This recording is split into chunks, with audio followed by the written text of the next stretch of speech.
Designed for both commercial venues and in-home use.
Hello. Greeting. Got a Gaff. Got a Patrick. Yeah. We got two Zachs. Oh, Zach, you left and came back. Yeah, I heard audio, but I didn't have picture after I let my headset go to sleep. Oh, Now you got two Zachs. That's great. not anymore. Boom. What? That's right. The Zach purge button. That's right. I'm gonna get rid of the other Zach. I'm working on it. It's not on the guest list anymore. Yeah. Yep. Sorry, double Zach. Turn off my Zach. proximity sensor so that it doesn't happen again.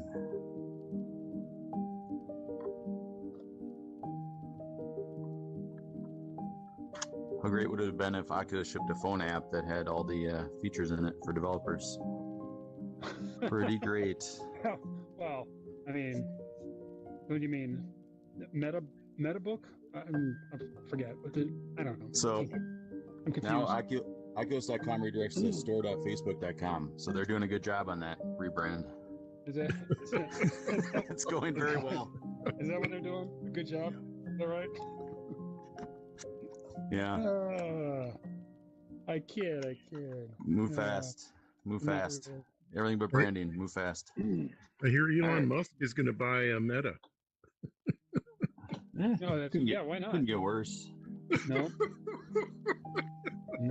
could not. So I've got the live. Okay, so here's what I've got going on. I got my email open in case anybody needs a request. Uh-huh. I've got the live stream running on my computer. I've got my little buttons labeled so I can do video switching. Right now we're looking in the pond. So if you go to the stream, it's on the pond right now. I'll switch it. We've got cameras. There's one that's sort of like up there somewhere that kind of looks at the whole plaza. There's one that points over here by the photo booth, and then we've got them for the stage area. They can't really hear us from the pond, but they could probably hear us once we switch the cameras over here. So I'll do that in a little bit when we get more people here. Okay. And then Scott, we've got some new parts of the island if you want to check out. You can go through the gates now. Like the gates that say, these gates. Yeah, you can go through either side. It connects one big loop. I was here a little while ago, and I've tried to, break into the clubhouse and the R&D like I usually do, but ha! You're foiled. Yeah, Scott, just like last time. Is there a geometry over there? I just heard jungle sounds, but no geo. Yeah, you can go over there. Let me try again.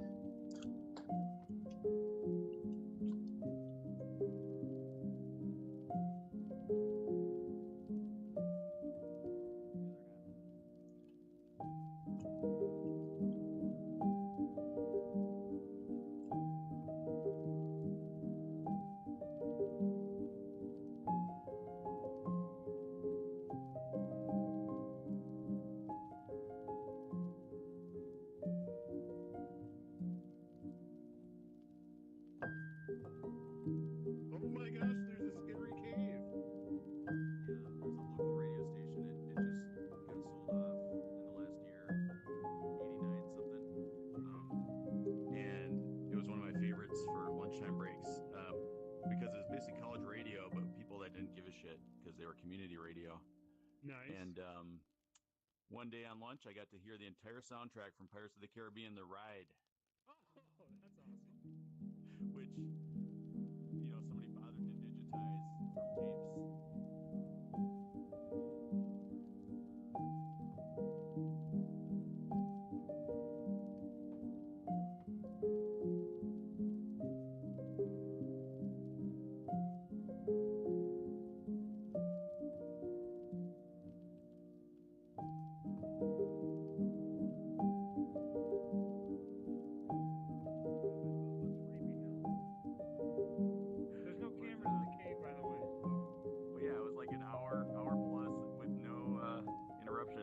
Commercial breaks. That's so really awesome. the two gates join up. What? Yeah. So we had some ideas. Hell? It's like a loop. What's up with the Lazarus pit? We wanted to put some like a dragon in the cave, and then we had this idea for these runes that would spark different effects and stuff. But we just never got to the interactive part of it. Yeah. We might build What's that out this later. thing? Oh, just some firewood.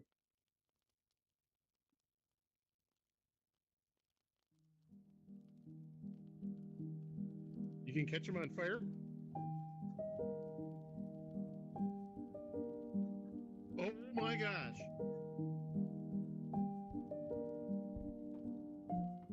And then you can set the plants on fire if you throw them at the wall. It'll only stay lit for about 10 seconds, though. Oh, the fire will? Yeah. It'll time out. But you can throw them at these walls here. You catch the building on fire.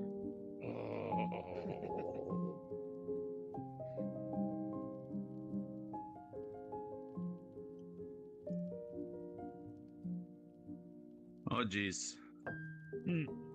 Well, now I'm here with the wrong spelled name. I got a little crashy over here. Oh no! Where at? Right What when I were went you for the doing? logs. Oh, when you reached for them? I don't even think I did that much. Because now it's working fine. Yeah. Did you disappear and have to come back? The app crashed.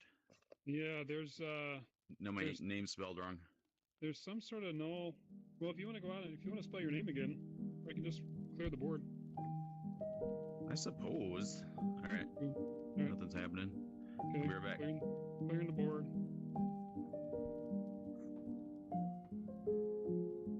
Let's see here.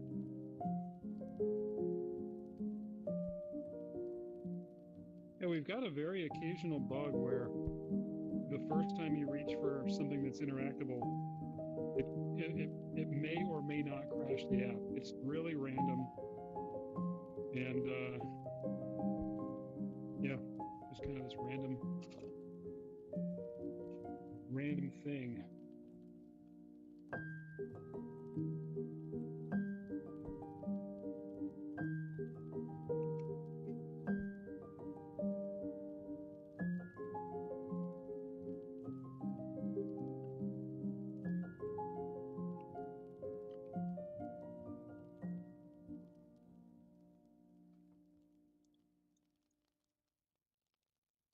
All right.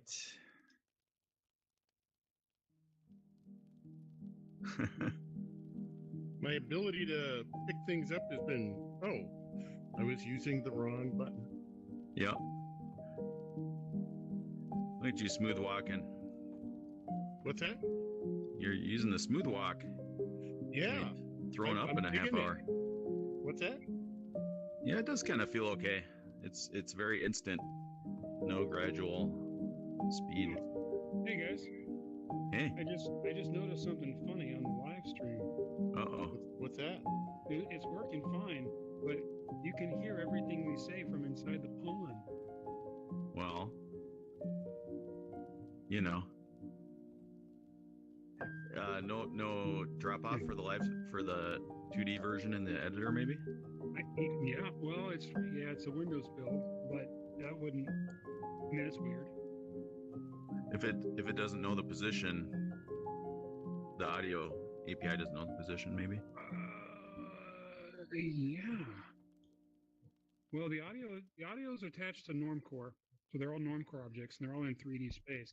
Yeah. So I would think that they're 3D sound objects, and I can't hear someone talking when they're in that far corner over there. They're really Right. quiet. But if you crank up the live stream, like you'll hear this whole conversation just as if we're All right. standing right there.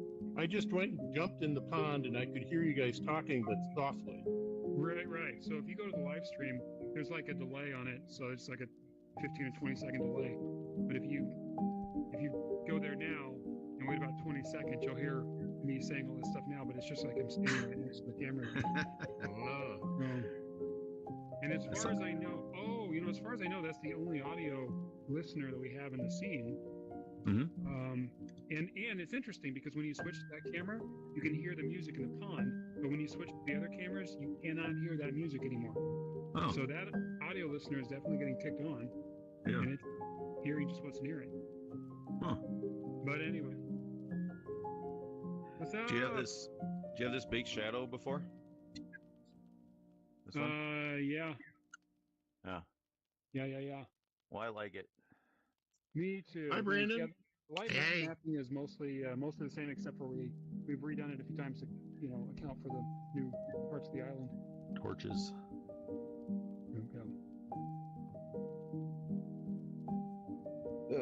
Got it.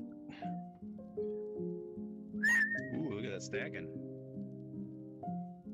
So Brandon, so we've got a live stream going. If you search for IGDA on YouTube or IGDA MNVR, you can find the live stream link for this. IGDA-TC. IGDA-TC. And what's interesting about it is the live stream is running off the Windows app. It's about 20 seconds behind, but the camera that's active right now is the one that's inside the pond, and you can hear everything we're saying here as if we're standing right next to that camera. Weird. Yeah, it's really strange. But that camera can only, when you switch to that camera, you can hear the pond, but you can't hear the pond music when you switch to one of the other cameras. So the camera is definitely just picking up what's near it. Yeah. And these are 3D sound objects. So anyway. That is very weird. Yeah, it'll be interesting when we have a bunch of people in here and everybody's chatting. Yeah, it'll just pick up clear as I day. don't understand anything. Nope. Well, do you want to switch it to the courtyard camera and go over there? Well, I can switch it to the plaza camera, which now is which is sort of up in the rocks up there. Mhm. So it's up that direction.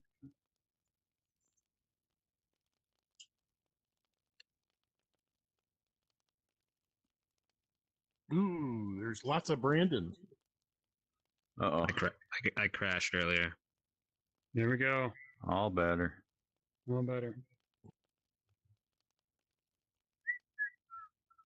Yeah, that's some classy music. The song is called Taboo. I don't suppose that's on Spotify, is it? Probably is. Les Baxter. He did a bunch of music for like old 50s sci-fi and adventure films.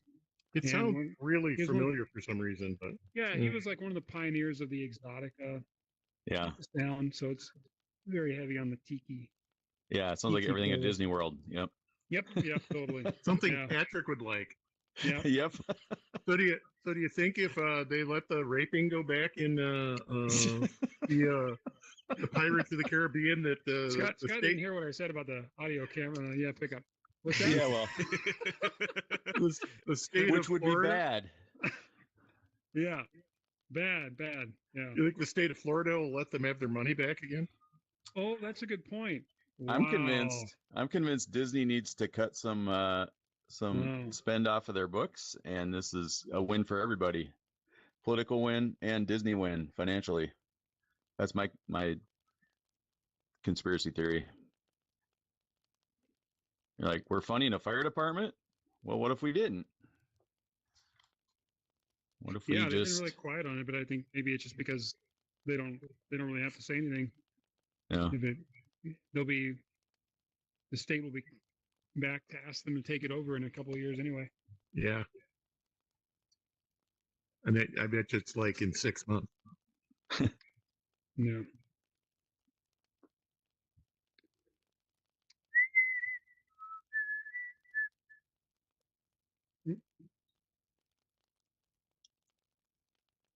Oh, lost the music.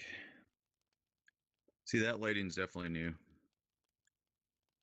In the pond? Yeah, I think so. I don't see the No, water. no. Is there a water surface? No, there's no water surface. Well, it reminds it looked very familiar to what I remembered being here, but there's music. Yeah, I don't think we've changed anything about the pond. I guess I thought there was water surface because of the bubbles. Yeah. Your mind is remembering. Yeah, we did have we had a surface that was supposed to catch the rain, but it was just never really catching the rain particles. So I just took the surface off. Mm. So you used to be able to throw something on the rocks and they would just roll across. I will say there's been a whole bunch of change in the collider geometry though, because now once we added this smooth move business, we then had to account for Getting stuck. making sure that you couldn't just like go right through the walls and everywhere else. Yeah. So we basically had to rebuild the whole scene and the geometry of the scene for collision, like every rock here because some of these rocks are too low to actually block your feet from moving through. So I just got stuck in a barrel. I think that was a life choice. I don't know. Yeah, this is a costume. Now I'm sticking out of a barrel. Yeah. No, the barrel over there when I got it. Whoa. Uh-oh. Whoa, what did I do? Oh. We're I destroying didn't the do barrels. anything. No Are we barrels gonna to get come stuck back, or in. are we out of barrels now? No, we can reset them now. Oh, good. Yeah. Barrels. And the light bulbs. We can reset the light bulbs. Oh, light bulb. What are these green things over here? Oh, those are plants. Flowers. Shoot them. I don't think they die. No. All right, that's enough smooth move for me. That took about a minute. Yeah. Smooth move. So why is the smooth move slowing you down? Makes you sick. Oh. Makes your car sick. Oh, maybe it is making me sick. I hadn't noticed. RJ would disagree with you. Yep. Dude, his thing is ridiculous. he had to add some comfort features though. Once it reached the board that's funding them. So what's RJ's thing? Is it something civilians can see? Yeah. Does he publish much? I guess he's on Twitter is the main way to see it. Yeah, he's on It's, Twitter a bunch. Yeah. I just saw the explosions. Hey, Mark. Hey, Mark. How's Oh, everyone? did you have blaster Hello. hands when you were coming in? No, I just saw a bunch of explosions up above. It said, "Let's get this Oh, party okay. started." Is that just Okay. me, or is that everybody? Oh no, we were blowing things up over here. Okay, Yeah. I walked in and saw it. That was Until cool. until just seconds ago. That's And we really turned funny. it off because you're here. Like, Yep. Hey, Gav. whoa, How are you, man? Hello, Mark. I'm okay. All right. I feel a little out of it. Am I a sphere? Yeah. You are. Yeah, you're the only non-cylinder. I was going to say everybody else is a cylinder. Whoop, that's a real Hey, table. Patrick, Careful, guys. Do you have Yeah. any sort of high five technology? No, Not yet. Yeah. You know, Just, we added that in our thing like a few months ago, just like we're like, hey, let's do a thing because when we leave, we always like we usually have laser pointers, right? So we like Yeah. wave our hands and the goodbye is like laser pointering, and we Okay. added high fives where we combine our colors, and it's just super cool. It's like the dumbest thing that is kind of cool. Hey, there we go. Nope, Grab it. There you go. grabbed it. There you go. All right.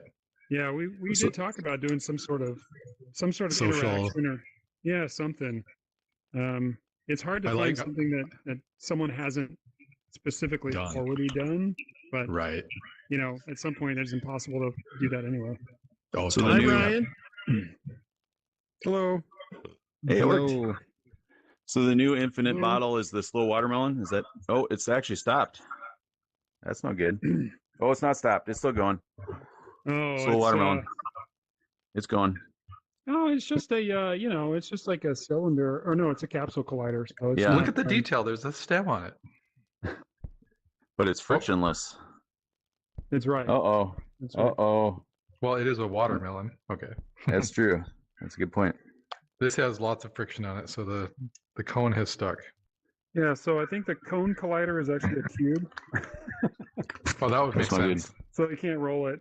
That's a capsule. There it goes. Yeah, Oh, Can't stop the watermelon. no, or the big sparkle ball. Where's that? Well, I guess you sparkle can't stop the watermelon with a sign. Oh, it's going in the pond. That's not good. ball? There We you lost go. the big sparkle ball already. For reals? Yeah, where's the Mm. sparkle ball reset? Weird. I don't think we have a reset for that one. Nope. Oh, maybe it went in here. Uh-oh. What's new with you, Mr. Gaff? Uh-oh. Not much. Haven't seen you in a while. Missing you. I miss all No of one you knows guys. about it. Same, for I sure. think Yeah. we're falling for. How are How's- you doing? I'm doing well, man. I'm good. Oh, good. Look over here. I miss coming and talking to you guys to hear all the interesting things you're doing. Yeah, we can, if we ever want to do it in person again, we're probably getting to the time where we can probably do that. I would dig it. We went and did a thing at Ram 5 like a couple months ago or 3 months ago. Oh, yeah. The Infinity Mirror stuff? Yeah. Yeah. Was that cool? That was fun. Have you seen it? I just saw some people post photos, probably people in this room, you know? Ask looked the other cool. people what they thought. Okay. It was cool. It was like going to a good movie without reading the reviews. I had no idea what to expect. Gotcha. Nice. My favorite way And- to see movies. Yeah, and Watermelon's gone. I was Uh-oh. slightly Where'd it go? under. I It was literally just slightly shut off that underwhelmed, way. Oh, let's but I see. had no idea what to expect. So Okay. yeah, but it was kind of Cool. cool, and it was the talk was almost more fun. Yeah. The Oh, yeah. the That was also the, weird that you're able to it's- go. It's the right there, VR but I stuff, can't get it. you know, that they had sort of put in place. I Gotcha. kind of enjoyed almost more than the we Infinity Mirrors. added- The Infinity Mirrors We were added a cool. blocker for the Okay. bottles. Yeah, Nice. It didn't block the watermelon. For I some mean, those reason. are just kind of a fun thing, right? So now it's sitting in the Yeah. book and I can't yeah. The It'll be Ram forever 5 sitting guys there. are real interesting. And it was an interesting sort of crowd, which was kind of fun. And now I'm trying to remember who showed up. Oh, I'm Not so just bad. not just pure VR crowd, right? Well, one of the people was, I can't remember who it was now. I think it was the guy that owns Gasket was there. Oh, Danny? No, That's Make. that's Mick. Yep. But you're having the same issue I'm having, which is Yeah. I don't see these people all the time. Gasket. Yeah, Um, right. Yeah, I can't remember. Anyway, it was one of these things where I'm going, I know So this how's your guy, Quest battery holding up, Brian? and he's It's plugged talking in about now. me. Yeah. You know, I don't know you know, what it's at. and he's always like talking to me about Larry Mine's plugged Lane. in too. You know, Oh, wait, Oh, it's yeah. plugged in. I'm supposed to know this guy.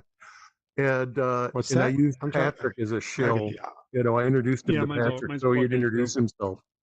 Gotcha. And Where's the so volume thing? I never use this thing. Where's the volume at? so that was kind of cool. Hmm. You're And yeah, I underneath the sort of left. missed that. If there's I something know, underneath the yeah. right. You know, For sure. Me too. provisionally retired. So The if other you- left. Okay, So I don't, Gaff, man. I don't see. Headset, Well, the, kinda. I came back Yeah. to the room and it was empty. So I don't see people that much. Oh, It's- interesting. Oh, the proximity sensor thing? And Yeah, I gotta and some I of gotta the like old get up and guys I run used to go to every few minutes. Thursday with are dying now. Because why? Oh no. because it's Yeah, like I'm in the Dean, middle of cooking you supper. probably don't know. Oh, Was it- was well, all you Thursday- gotta do then was is it two you Thursday? double Hey, tap Scott, the let's side try and you moving over pass here. through. I and think you there's just Yeah. put the some headset proximity on. stuff. Oh gosh. Yeah, let's see if it works. There we Safe. go. How do you mute? Yeah, you know, and they're probably guys I who don't know. didn't ever get to meet. there's a Left, way. left menu. I think I went to one of those. Oh, that's right. Yeah, you get the menu button Um, on your left but I know controller. the crew, There are like, it was people somewhere that- in St. That's a new Paul, feature. right? No, it was over Mhm. at the 5A Club in sort of New Oh, Jersey. that didn't Come work. on. Okay. And yeah, it was before your time. Okay. Well, I All remember right. you having I'm gonna Thursday, resync the though, for guest sure. list now. going to that Ryan is Thursday gone. was Yeah. during your time. Yep, But for sure. Dean Lindbergh died, and he used to show Yeah. up It's probably his battery. at the 5th Precinct now and then. Gotcha. And, Okay. And Well, we're getting a lot of testing yeah, out of this and then, resyncing the guest list, at least. Harry Pulver. Yeah, died. that works It was just good. like a kick in the balls. Hmm. I got a note. Yeah, actually, Hello. I got a photo A booth. friend of mine, a guy, Doug Pfeiffer's coming over tomorrow. Oh, cool. You're Oh, growing the in booth, height. yeah. I like you, who's made it good, but But we're all the same. yeah, Well, You're you're a tall What's one. he doing? moon. He lives in Minnesota. Moon. What up? He's Oh, he's with the moon. What's up? I got the He, moon. Chilling. Years ago, decided he was going to go to All right, the left menu button crashed Um, me. Billy Mitchell. Crashed, yeah. He's do you know Doug at Here I all? go. I'm gonna Did you- try it again. Did you get to meet him at all? I think Just he met him, left but just before you. There's showed a up, mute. yeah. So Okay. I met him though when he There we came go. back, or like, I met Yeah. most of those people like at events and things just a time or Yeah. two. Yep. he, or at the Met. Oops, I teleported. He often comes to the Met. Actually, turns out that, the place they have the Met was like down the street from where he worked. It works. Okay. There's the But photos. he's There coming you over go. tomorrow. But he You're wrote up on the me board. So did you make and this, said, "Yeah, I Patrick? haven't seen you for a long time." What's and, that? I guess Did you I'll make this? keep up with the old Yeah, this folks, is our app. This is it. This is our. This- Harry dying early. Pretty impressive. Yeah, thank you. So, Brandon over here had quite a bit to do with it as well. Yeah. Yeah, and I went and looked. Yeah, we and I started had, like, prototyping, emailed him, trying to do some like multiplayer prototyping, and then we just both of yeah, those that evolved guys kinda, into died in their why don't we sleep. just build out like a whole space, I mean, and then that's that one way turned to go, into Yeah. maybe we should So, add and, presentation features and stuff that we can show slides and videos and stuff like that, and let's see what we can do with interactivity, and then it became like, well, let's see what we can do with the environment, and yeah, so it's just kind of Yeah. grown into anyway, so this. that's- And then I don't know if you know the guy. And but, yeah, what's the now we're head trying to of, figure out what the next steps are with it. App Play and How many WebCement people are you limited to? I never knew that. I don't know. We had 20 in here last time at the meeting, Here, Okay. and Hey, on a Quest how's it 2 it going? actually ran really well. On a Quest 1 it ran, which I think is about Okay. as best as you can say for all the networking that's going on. A lot of the stuff is Okay. is being Oh, yeah, so it's synced, just like so two conversations going, right? like all the different events. There's a lot of things that are like events going on behind the Things scenes are good. to Yeah, it keep feels the world in sync, and then we've got some things Yep, that are like feeling good for sure. not in sync, like fake sync, Yeah, like if you ever feel like catching up, birds grab a flying copy around. of Don't it, wanna- something really like that. Yeah. Oh, it's snowing. You know, stuff that'd like be that. great. Do you I ever? definitely miss the in-person stuff. But we've for got some sure. other do you interactive ever? things we can do. Did you ever run into Shen? I'll show you. I don't You go do to the this? office too much. It's basically like You a rain? day and a half a week. So it's been Over a here while it's since snowing. I've seen him. By the Nice. camera, it's snowing. Oh yeah, you got snow. Let's And then we can do fireworks. Yeah, gosh, somebody else I was like that too. I was All thinking right. I wanted to go see, and I thought, boy, I wonder if they ever go to the. Oh, I was less. I And don't then- have a clue whether he goes in or not. We can do So, blaster hands. yeah. Oh, no. Oh, look at laser beams. Time to This is shoot. what we were doing when you walked in. You can blow the barrels up. Do you have a way to, like- Not before I blow them up. Mute people or anything like that? You can mute yourself, but you don't have a way to mute other people. Okay. But you can, you can mute yourself. Do you have a way to kick and all that? Nope. No, not yet. We could add that stuff. Uh-oh. Oh, my hands. Wah, wah. And then Well, when the hands go away, I assume we I'm put the crashing. barrels back. We set the light bulbs. You can't cancel teleport, huh? Nobody can cancel teleport once you, once Is you it push the pretty- button. Pretty normal for X to be teleport in Oculus stuff? I don't It's all know. All I over don't the know. board. Yeah, think, okay. Yeah, it's. I mean, we use it There so that we are can no use rules. the stick for smooth moving. Right. The, No, I was um, just wondering, like, what would Y normally be then, or whatever the button above it is? Nothing. Yeah, Okay. that's too many buttons. It'll make you catch on fire. What's my hand doing? There it is. So the right joystick is sort of always rotate, right? I mean that's something Mine Yeah. snap turns. That's pretty common. Yeah, that one is. Hey, I'll do that cyclotron. Does- Am I spinning? Yeah. Yep. Oh yeah. How do you feel? Oh, that's what I thought I could do the cyclotron, not the cyclotron, but the centrifuge thing. See if I throw up. The Good plan. gravitron. Oof. Can I get anyone into a tall pie? A what pie? A tall Tall. pie. It's a tall one. Yeah, it's a double. It's supposed to have birds in it. It's not a cake? Isn't everything a cake these days? That's what I thought. So What's not Patrick? cake? Patrick showed us that you can actually tour the grounds now. These are So- magic snowflakes too. They get smaller as you get closer to them.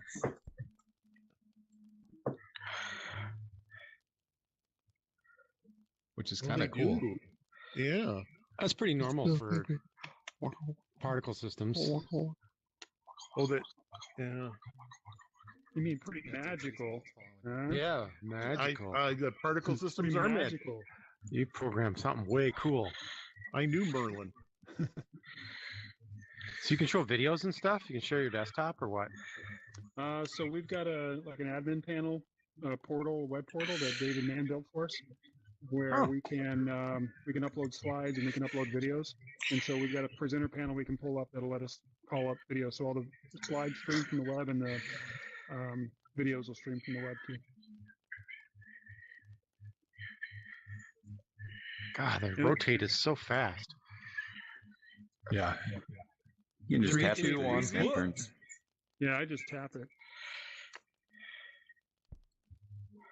You mean just quick flick of the stick? Yeah. Is it tap? Okay. Looks like that does you what? 3 of them is 90, something like that. Yeah, about So- that. Yeah, pretty close. I think. Or 2? More like 1, 3? I think. Oh, it's not the same all the time. It just kind of goes really quick. Yeah. Yeah. I like it. It's responsive.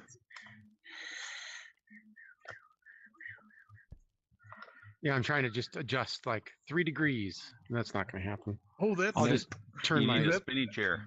I'm in a Yeah, spinny yeah, chair, thing but that we were Yeah, talking about. spinning chair. Plug- Exactly, plugged that's what in, I'm it's sitting not- in. I've got Sure. arms on mine, so What I should do is spin And myself plugged in. clockwise in my chair and counterclockwise otherwise, and then lights Oh, up. yeah. Yep. There you Try go. to Oh, yeah, match that's the not speed. good. Oh, He has yeah. the Oh, best yeah. idea. That wouldn't be good for long. I No. do Mark, not Mark recommend. was going to present tonight, and now he's vomiting. So Yeah. Yeah. That's we're sort of gonna like do the slides for him. that's like And what on slide ballet 7, dancers do. That's right. this is awesome. So Ryan, you haven't been here before, so we can give you a quick tour before we 6:55. I mean, before we get rolling. I actually got to go check my food. Someone's okay. mic is picking up every breath they have or taking, unless it's someone's last breath. Someone's very heavy on the noise. I'm the one that has All right. asthma, but I'll it's be not back. because I can hear it. Okay. Okay. Yeah, exactly. Every group of friends has that guy, and if they don't, you're that guy, right? So Patrick, when we were back behind, we went out the gate and stuff, and we were back in the cave. Yeah. It immediately, and I guess this is just because I watched part of a documentary about the Hugh Hefner, the grotto at the Playboy Mansion. Oh, we call it the grotto, actually. Yeah, Uh, we do call it the grotto, but The not green for that one? reason. I'm thinking more of like a cave underneath the Disneyland Paris castle grotto, but that's a different kind of grotto. maybe they used that for the same thing after hours. Likely, yeah, likely, They're French. yeah. Well, that's true. That's a good point. Oh, there's nice little peaceful music in there. Mm-hmm. Meditative. Which is, the music is stopped, right? You have to be in range of it over there. Yep. It doesn't reach over here because the presentation stuff would be going on at the same time. Uh-huh. Yeah, it rolls off. You're starting to do that almost John Cage sounding music. So I noticed there's a rocket ship here now. Yep. You You can can change the background. backgrounds. I like the shadows on the plant wall. It's pretty nice. Yeah, I pointed that out earlier. Yeah, Scott, Very Scott, you want to take a atmospheric. picture? Mm-hmm. I'm just assuming that it'll crash, but Good luck. Dang, that's cold. That is, yeah. well, it's sort of like the meeting's supposed to start, right? It's my computer always crashes. Whatever I'm doing always crashes like 5 seconds before the meeting starts. Oh, cool! I can look at it right there.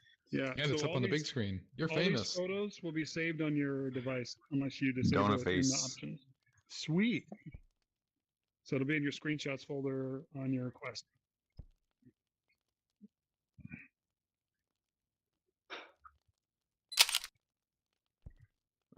Oops, sorry. I got in on your picture, Patrick. No, that was Got somebody's mouth. Got a mouth in there. There we go. Looks like you two are spooning.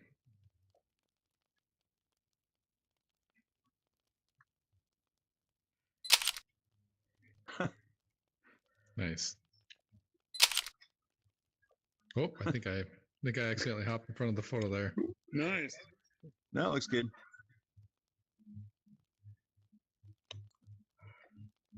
Patrick, I love that you have the psych wall kind of thing built in VR. That's a really great move. Is it ridiculous? Yeah, it is like ridiculous in just the right way. Yeah. We didn't make it double-sided though, which is a Oh, little short-sighted. I bet you. I didn't realize this changes the background. Oh, Someone left their pie in the back Tall pie. behind that. Tall pie. Moon pie. Moon pie. ooh! Now I'm getting hungry. You know, oh, sparkly. Yeah, there was a disco ball earlier, but it left with the watermelon. You know, The watermelon is in the door over here. Oh, good. We can't Was reach this it, like though. a giant piece of sushi or a quiche? Here, Sushi. I'll go get the watermelon. Let's see, guys. Good Gotta- luck. Gotta Right. rotate clip through here just right. All right, see if you can do it. We need somebody with like a really big guardian. There we go. Oh, that's me. It's my whole upstairs. He's got it. Oh, I don't need a guardian. I just do the old rotate clip. Did There you go. But you The dropped watermelon's pizza. back. Oh, I dropped. Shit. It's gone. We've got an infinitely falling pizza now for the next few hours. Yeah, that pizza's gone. So you just smooth walk while you're spinning, and you go through walls. Yeah, just kind of like back into it, and then. Yeah, I was doing that before you guys showed up. AKA physics is hard. Oh, I just slid right into it sideways. Okay. Don't put the watermelon there. All right, There good. we go. That one's too fast. That's too fast of a watermelon. It's gonna leave.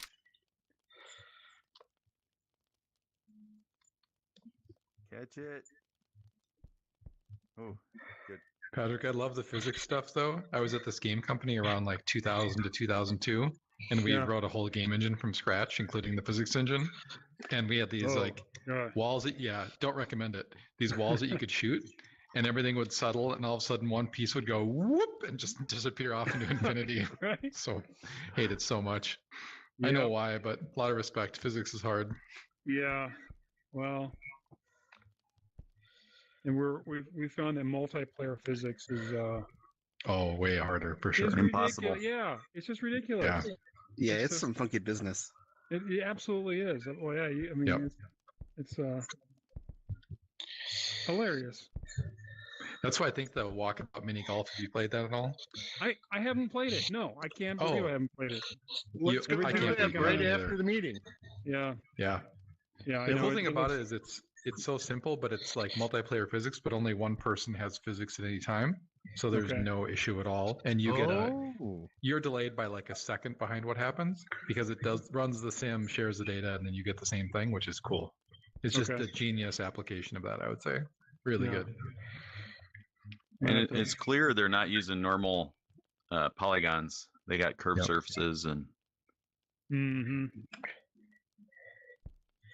Yeah, that game is more fun than it deserves to be, but when you look into it, like you can see why it's such a blast. And the lobbying system is so easy. Just make up a name, you're in it. It's great. and there's Labyrinth DLC. Is it out yet? Oh yeah. I don't think it's out yet. I read about that. No. They're also That's- doing Myst. They're doing a Myst level based on the Myst game, which will be cool. Oh, cool. That's That's Some a good people. partnership there for sure. Just some people. Not a fan of. You don't like It's okay. Have you met my friend Salty Zach? I mean, I mean, that's just a cool nostalgic play. CD-ROM revolutionized gaming. That's for sure. So, Zach, have you hung out with the Austin guys for gaming at all? Since What? Which guys? remember when they have this thing they play every Monday? Austin Virtual League. Yeah. Austin, and Not in a while. we went down there and played that was Global Game Jam. yeah. And I'm on their Discord, and so I get Discorded every week, and I like, gosh, I should go down there and play. But they're playing golf the other day. I should get back in that. Yeah. Oh, cool. Well, I'm wondering if I would show up and they would just say, "Who the fuck are you?" Nah. No, they're welcoming. They're good. Oh, so Yeah. have you hung out with them? Not in a while. I did but a couple I hang out times. with Paul Eckhart, and he still does. Yeah. Yep. Yeah, Paul's one of the main villains. Yep. Super villain, exactly. Yep.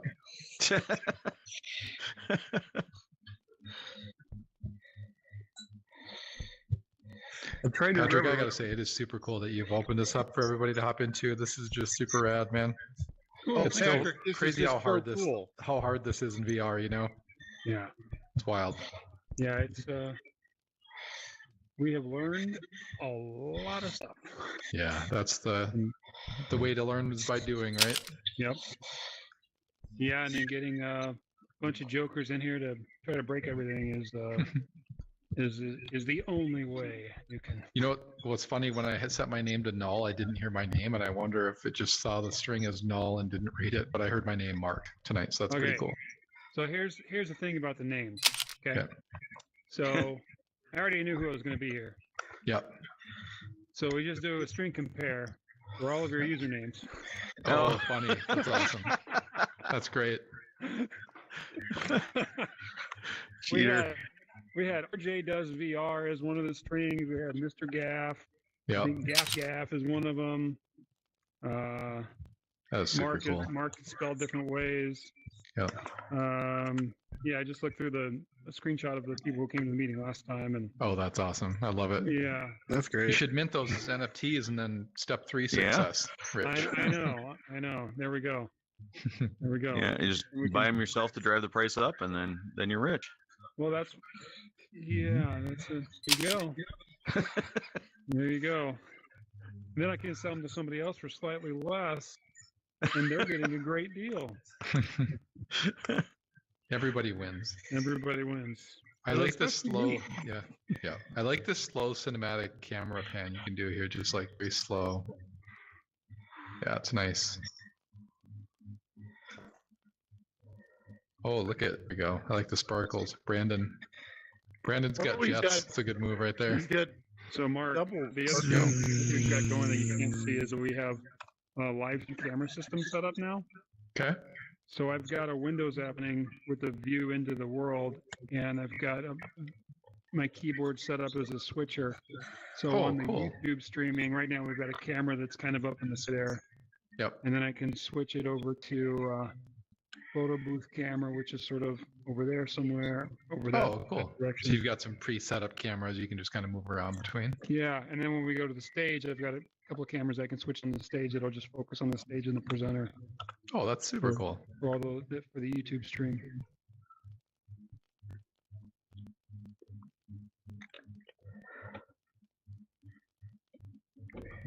Yeah. When do you start streaming here? What time do we start? 7? Oh, it's We're- 7. I like yeah, we we have a have clock in started. here. We have started. We've got. I suppose we can get rolling. I think having we're a victim clock in of- here is the best part. Yeah, Really we'd be a great. victim of having an actual good weather day for the third time this year. A little bit, but Yeah. we'll have the video for We're- I had my like fifth or my third flat tire this short Oh. season. Oh, On your bike, okay. We all sound relieved, but that's probably like more dangerous, costly, right? yeah, True. lower I speed. don't know about how dangerous it is, but yeah, it was more, as it's rotating. Oh, RJ, I think your mic's Gotcha. picking up. Then is it? I have no idea. Let me adjust it. looks like he's taking off his eyeballs. Yep. Sticking his nose.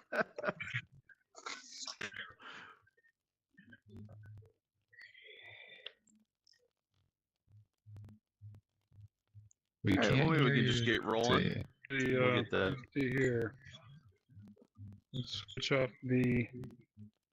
There we go. The only Don't forget am to I turn the the only robot off. person here who's not presenting something? I'm not presenting anything. Well, we did have a lot of video Yeah. signups, like 10. So Oh, so there's like a bunch of people on the set.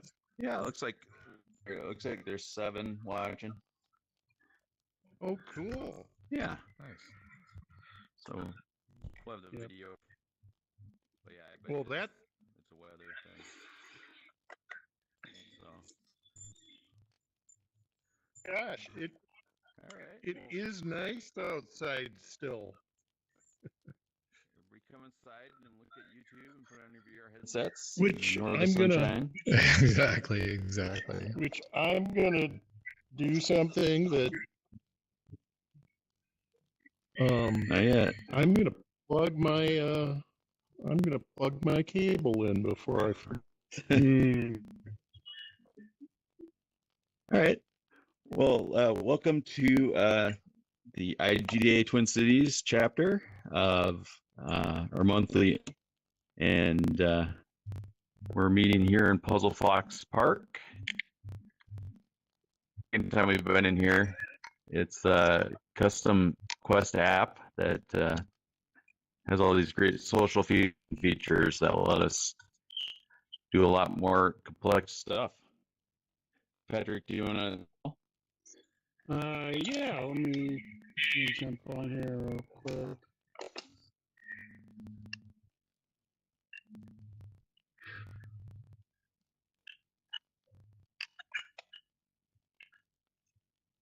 It's funny. I'm watching the video switching as well to make sure on my camera. All right. Brandon is here in the background, and really quick about the new stuff that we've added in here through a few of the new features real quick. So a lot of feedback from everybody who's in here. And last, also, we just got a ton of feedback on what kind of features, and a lot of it, the first thing was adding this presenter panel over here so that multiple people, which is interesting because when we're trying to design the interface, not buttons, but for anybody who can just pop in and be able to push the buttons there with exactly where we want this to be in terms of like user friendliness.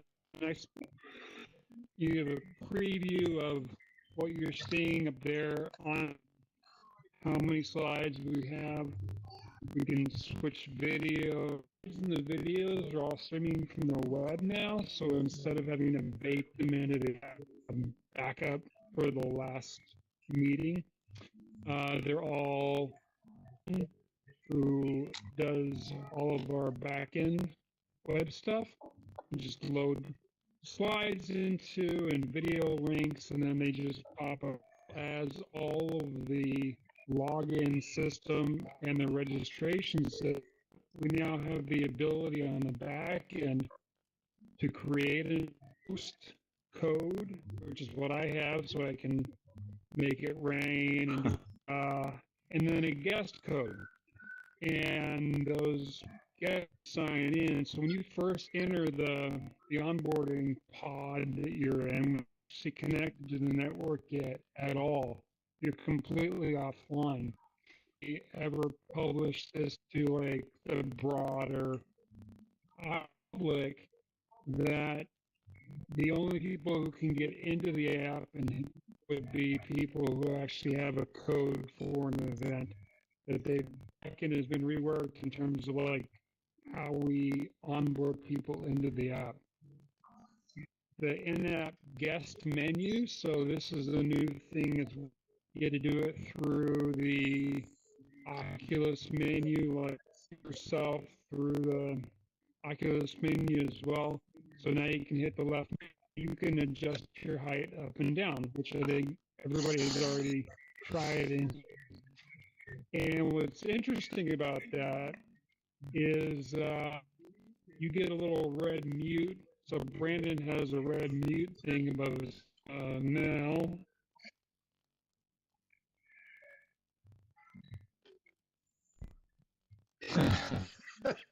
Throwing donuts. Really good comedy. Thing on my wrist to show me that I'm muted.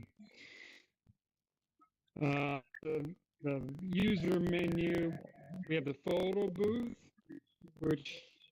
and the photos, the way that works is all for the event is synced. Robot host over there, so he has like a series of different lines that he goes through and general complaints about life that he needs to express. I hear him say something, everyone else will hear the same thing. Photos are saved to your screenshots folder in your text tonight. Will actually be saved in your headset. Where's that? And then Text to speech? text to speech. Like the photographer and the welcome messages? Polly. Yeah. I think it's Amazon Polly. Amazon Polly. And it's text to speech. So we just plug in the lines and have the laser pointer. This is another piece of feedback that we got on stage that were kind of hard for to see what I was pointing at. So we added a laser pointer down, and so now we can actually point to the things that we're talking about, and then whenever you let go, it just returns back to the stand here.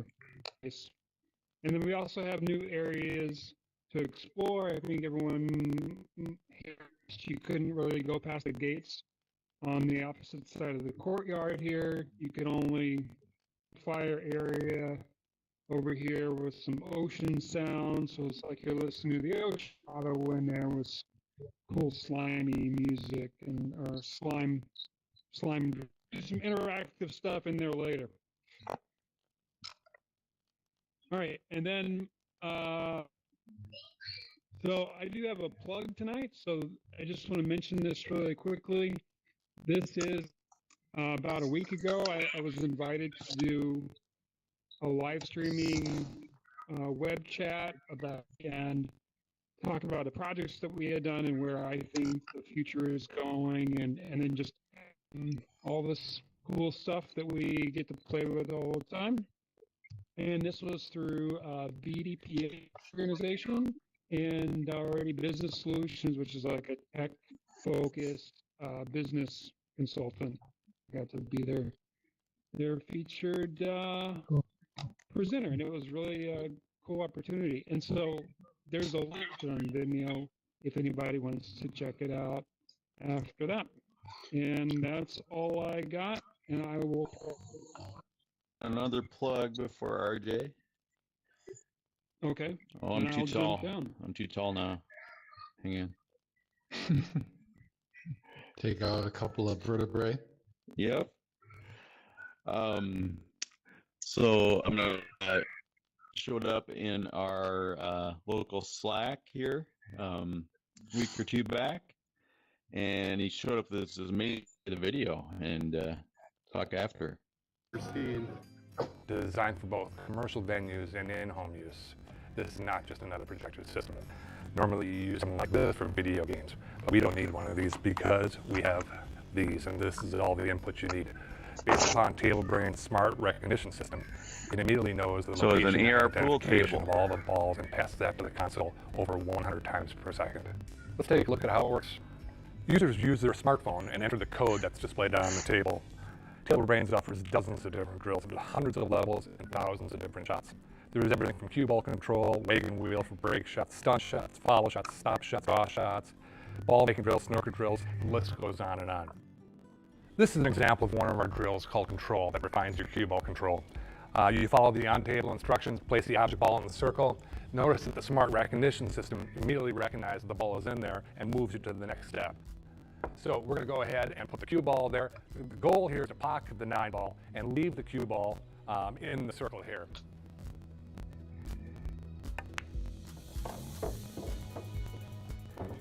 This is level 1 of control. There are 15 levels and literally hundreds of shots. He can do that anytime he wants to do that. All the way up to a Touring Pro.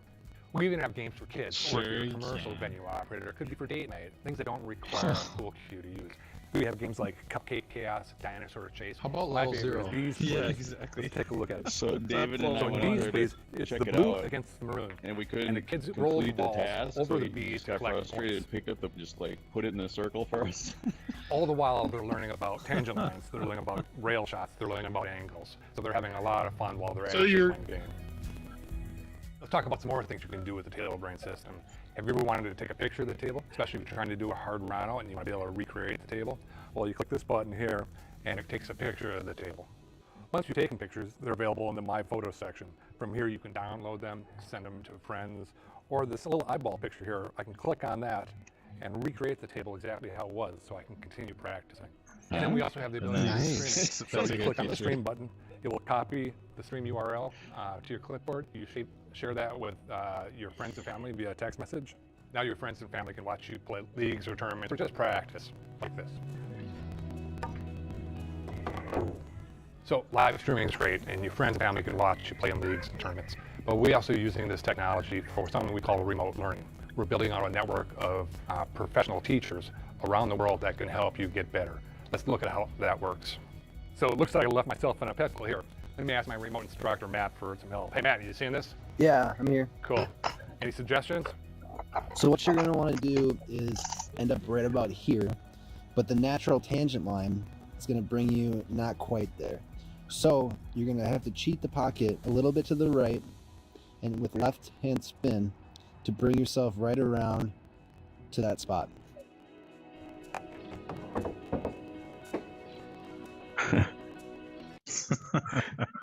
You did that on purpose.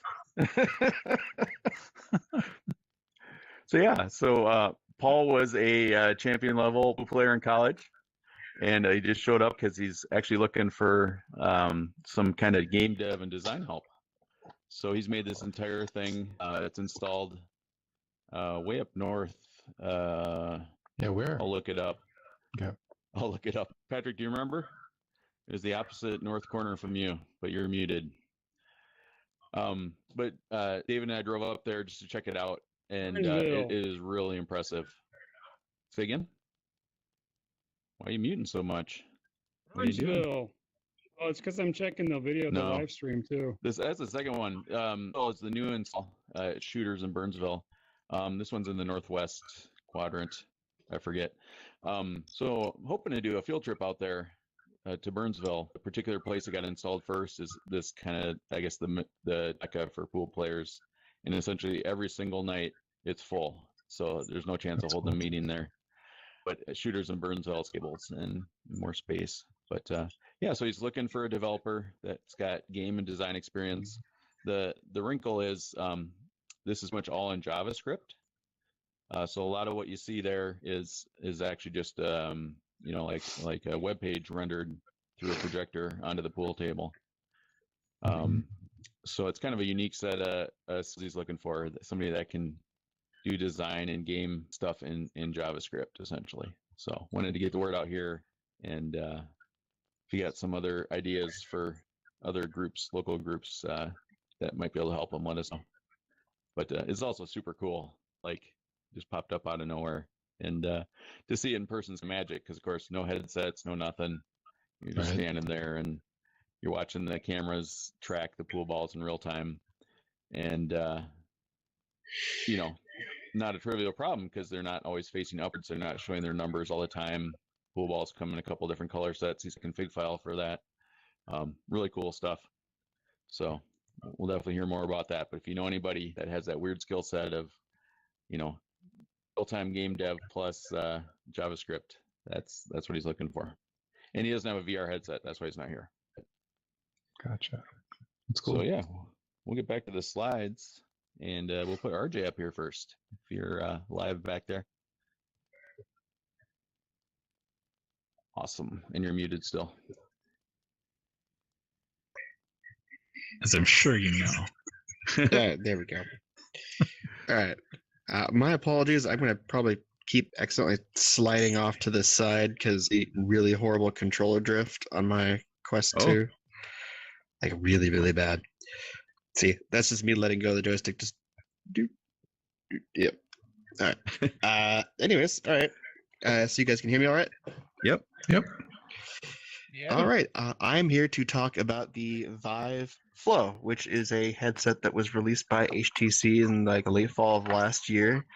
The basic gist of it is an ultra lightweight, slim headset that kind of forgoes a lot of the amenities of modern VR headsets, like 6-DoF controllers and actually good experiences for just being radically smaller and lightweight. So it definitely feels like a more experimental headset than something that's actually meant for consumer use. But that's why I will be talking about my experience with that headset. All right, do I just click on the? God, fucking damn. Slides. Oh, there we go. All right, so the backstory. Sorry, hold on.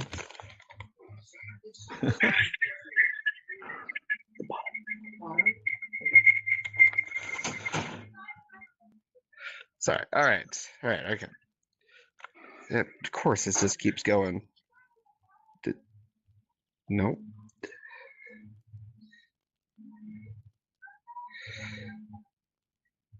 Okay. All right. So the backstory of my experience with the Vive Flow.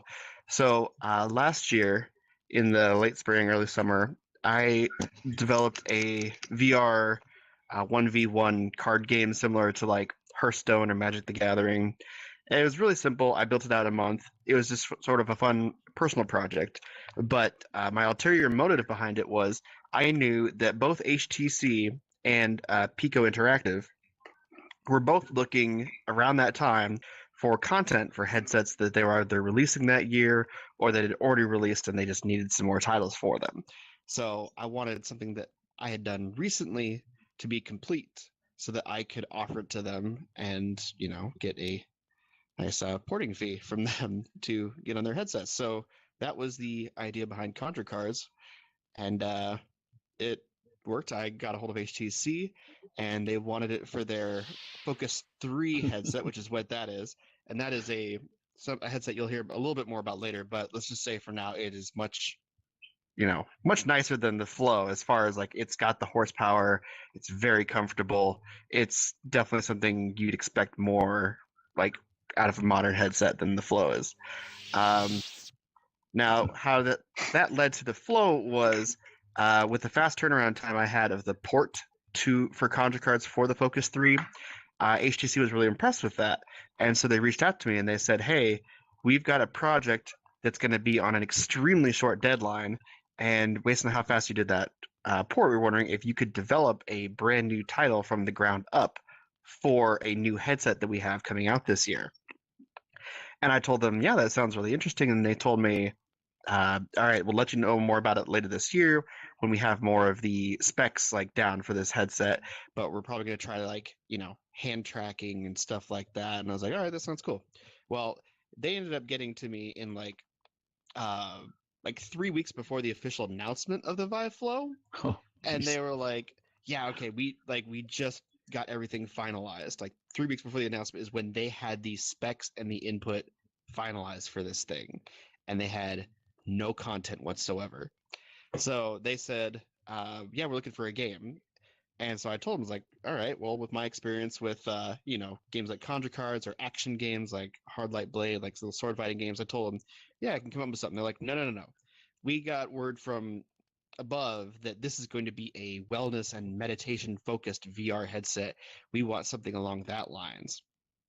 And so I'll talk more about the game that I pitched them later.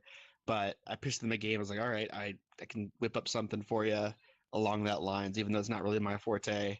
And the only reason I did so is because they were willing to pay a decent sum of money for what was, pretty much 2 weeks of work, like making a game in 2 weeks. And so with that expectation in mind, I went into it, and here's a little bit about that. Oh, this controller drift is awful. All right. So the first thing is I got into meetings with the actual engineers making the headset at HTC. And so before I even had a dev kit, because again, this is 3 weeks before the announcement, and I didn't really even have a headset until 2 weeks before the announcement. So I was starting on the game before I had the headset. So they explained to me it's ultra lightweight. It's got a decent processor in it. It's not quite as powerful as the Focus 3 or the Quest, but it can still run things. It uses the same SDK as the Focus 3 does, which for anyone who's been using like the Unity input stuff for their XR, it just plugs right into that. Thankfully, like you can use like the tracked pose drivers for like the heads and the controlled stuff. So I really appreciated that. That made the process a lot easier because you're able to count on that. And the Flow does have 6-DoF head tracking at least.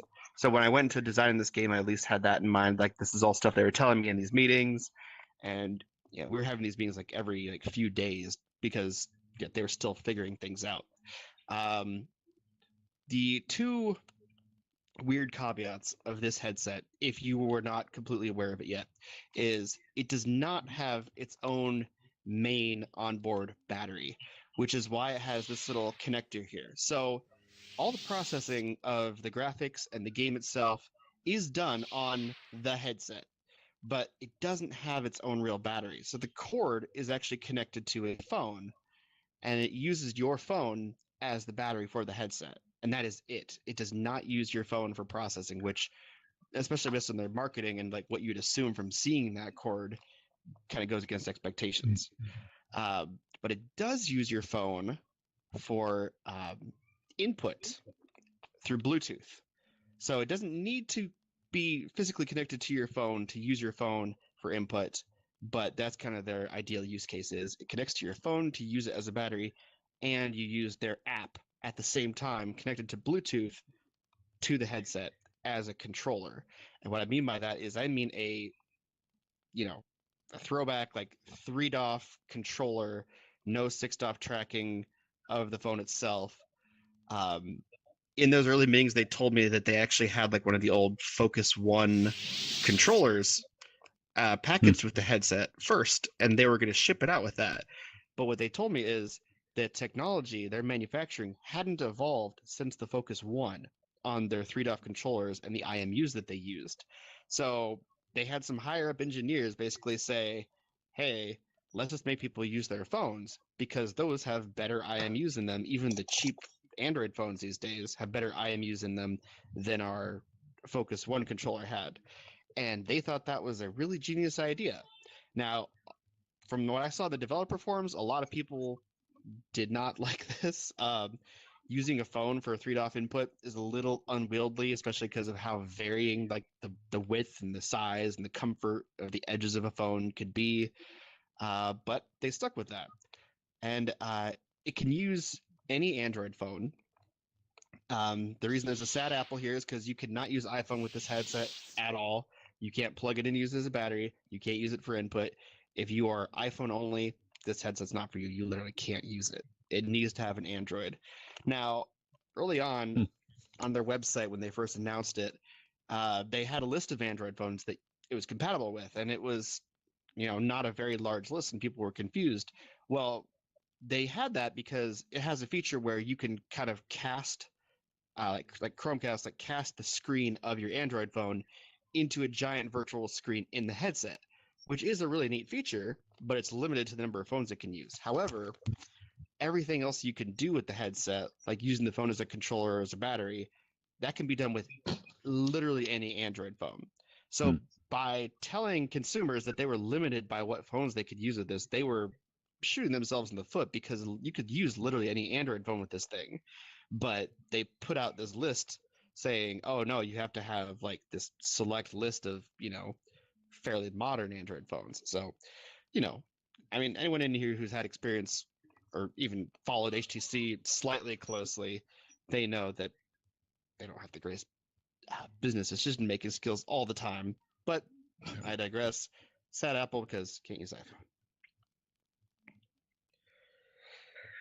All right, time for the videos. All right, so in that 2 weeks, I came up with a game that I call Rhythm Yoga.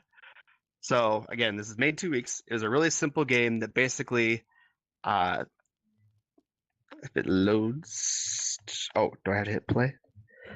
There we go.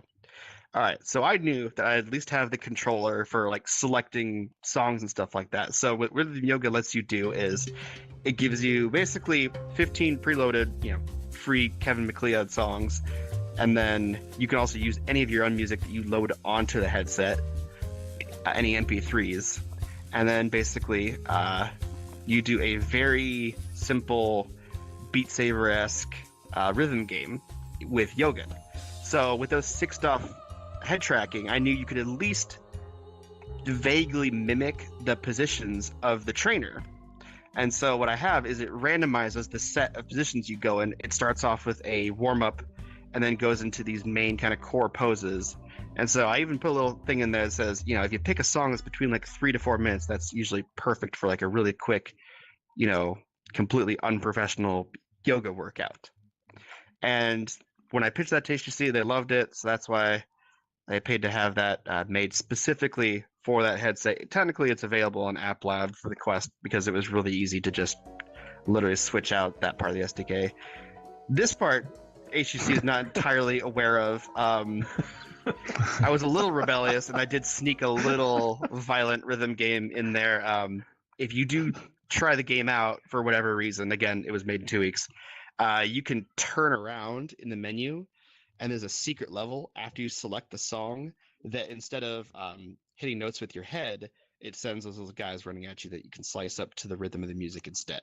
Because I was convinced that I was like, look, if there are people that get this headset, there's going to be people that want to do something a little more fun than meditation relaxation. But that still was the main purpose of the game, because that's what they wanted. So the pros and cons to the headset itself, it has surprisingly decent horsepower for the size of it, because you would look at that and think like, oh, that's got, a chip from like 6 or 7 years ago at least. But really, it's pretty comparable to like what I would call directly between the Oculus Go and the original Oculus Quest in terms of horsepower, like what you can toss at it. So you can get, 100K tries, like 100 draw calls on this thing, and it'll run just fine. It's surprisingly decent for what you would think just looking at it. Obviously the size is probably the biggest pro of it. I should have included a picture. I had a size comparison picture of this with my Quest 2, and it is just a shockingly smaller size. Like those arms or whatever, they even fold in like when you're carrying it around. So it's just the size of this, and from here out, this is just foam padding anyway. So this collapses. So really, with the lenses of the headset itself in here, it's, maybe 3.5, 4 inches thick, like completely, not including like the arms of it. So it's a really impressive headset when it comes to size. Like that's the one thing getting to use it I loved, was like, holy cow, this thing is so lightweight on my face. It uses pancake lenses, which means they could basically just make it thinner, and the lenses are way, way closer to the display itself. So one thing I didn't actually do a lot of research. I didn't know what pancake lenses were until I had this dev kit. And so I was actually really amazed by that, because in practice with the pancake lenses, there is far, far less distortion around the center of your eyes of the display itself. So whereas in probably all the headsets we're wearing right now, if we look to the very edge of our peripheral view on these displays, things look blurry and out of focus, because technically with these Fresnel lenses, it's not completely there. Whereas with pancake lenses, the entire thing is clear. The entire thing looks all right. The Flow doesn't have the best display because they really tried to kind of drive down the price on it. Like they aimed for $500. And even though it sounds like a lot, especially compared to other headsets out there, they were going purely on hardware sales on this. They knew they were not going to be able to push much for software sales. So, yeah, I was really impressed with the pancake lenses. That's something that was really cool to try out in person, because it's something I hadn't even heard of. But it's also something that's rumored that a lot of the newest headsets coming out in the next year or two are going to have, like the Facebook, the Cambria headset, or even the new Pico headset are rumored to have those cool new lenses that make them make headsets a lot thinner. The main con, at least for me personally, was the input is so limited. It is so 4 years ago as far as like VR input goes. Like 3DoF, like one hand thing, like that's, yeah, I think it's kind of unacceptable. I know there's a lot of AR headsets out there that still are doing that and trying to sell it for cheap, or things that connect to your phone still, like in China, that do that. But really, when it comes to trying to design any sort of satisfying experience, I think 6-stop hands are considered the baseline, the minimum now. So I absolutely hated that part.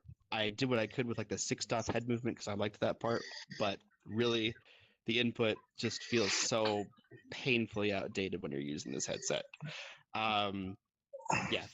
So if you're trying to, like, as a developer, make any money off of their store, there's barely anybody out there that are using this, like any consumers. I've only ever seen like some YouTubers buy it and then put it back in the box. I'm pretty sure under 15 installs since releasing Rhythm Yoga in November, and it was a launch title for this headset. So is a lot of the use case like watching video?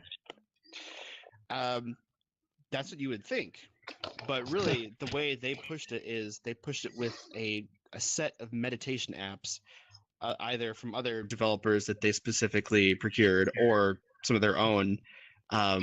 They did have some video stuff included with it, and they did mention that in the marketing, but really they were focusing hard on like, oh, use these meditation apps. It's a wellness headset. Like, yeah, bit of a missed opportunity in my opinion.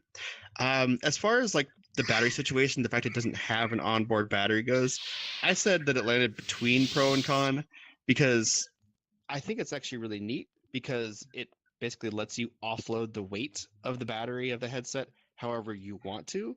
Now, connecting it to your phone that you use as a controller, which is their kind of ideal quote-unquote use case, it makes sense, but it's weird and there's really no good way to hold it. But you could do whatever you want with like an external battery connected to it, like, you know, used for phones. Like you could either get a head strap or put it in your shirt pocket or rest it like on your neck or something. Really, there's anything you do, anywhere you could put it.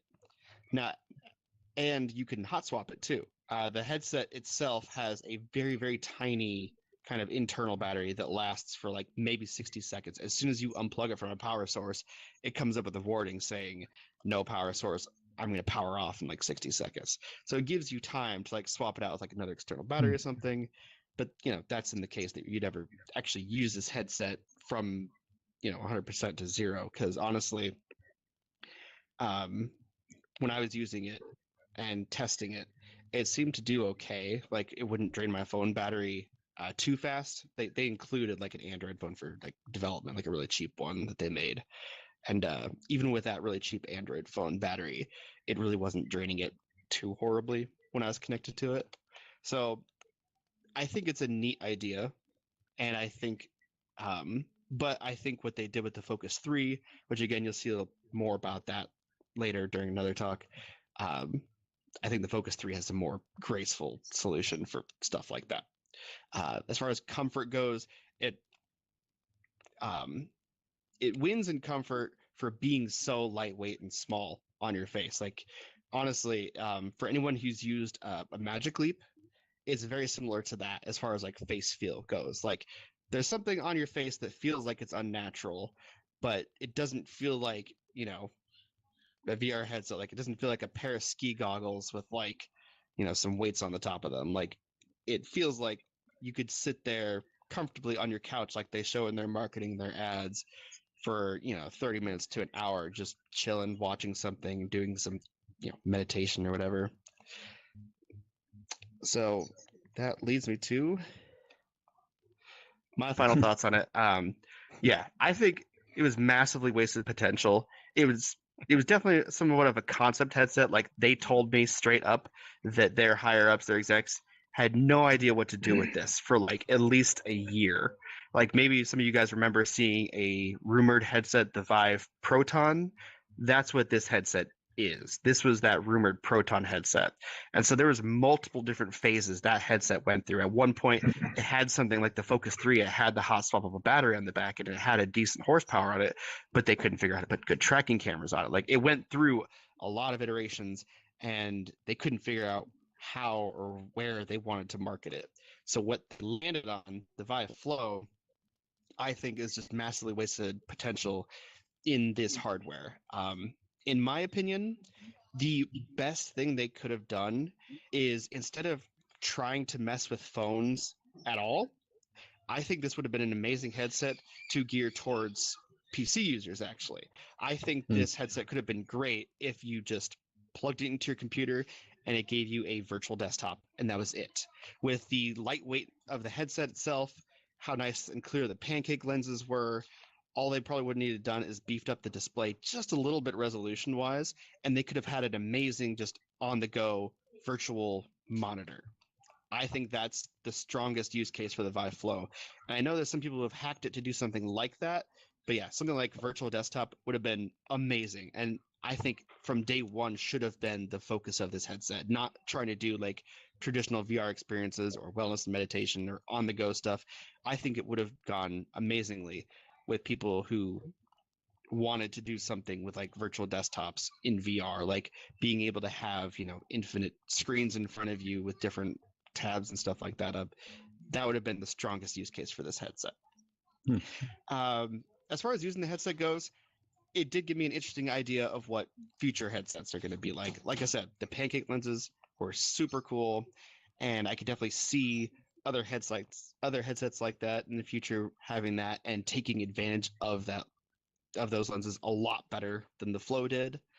For anyone who again has dealt with HTC or followed them, they're probably used to disappointment from them. But really, I have this unearned hope, desire that whatever their next headset is, that it is some fusion, some combination of the Vive Flow and the Focus 3. Because the Focus 3 is one of my favorite headsets in terms of comfort, has a decent display, and the tracking isn't quite on par with like Quest 2, but still decent. Like, it is a really good headset in my opinion. And the Flow has really interesting concepts of what headsets could be in the future. So if they get something consumer focused that's halfway between there, I think they could really stand a chance in some sort of consumer market. But that would assume that they know what they're doing and that they would actually chase that, which they've proven, especially with the wine tasting Viveverse metaverse crap that they are pulling. And now I think they've, on their Twitter for the last week, they've just spent all of it being like, hey, enter our little trivia contest and we'll give you some free Vive Pod NFTs. I think that should tell you exactly how good their business acumen is these days, as far as on the consumer side. I know the business side of Vive is, yeah. Hey, I just have a quick question. Yep. How do you feel about HTC?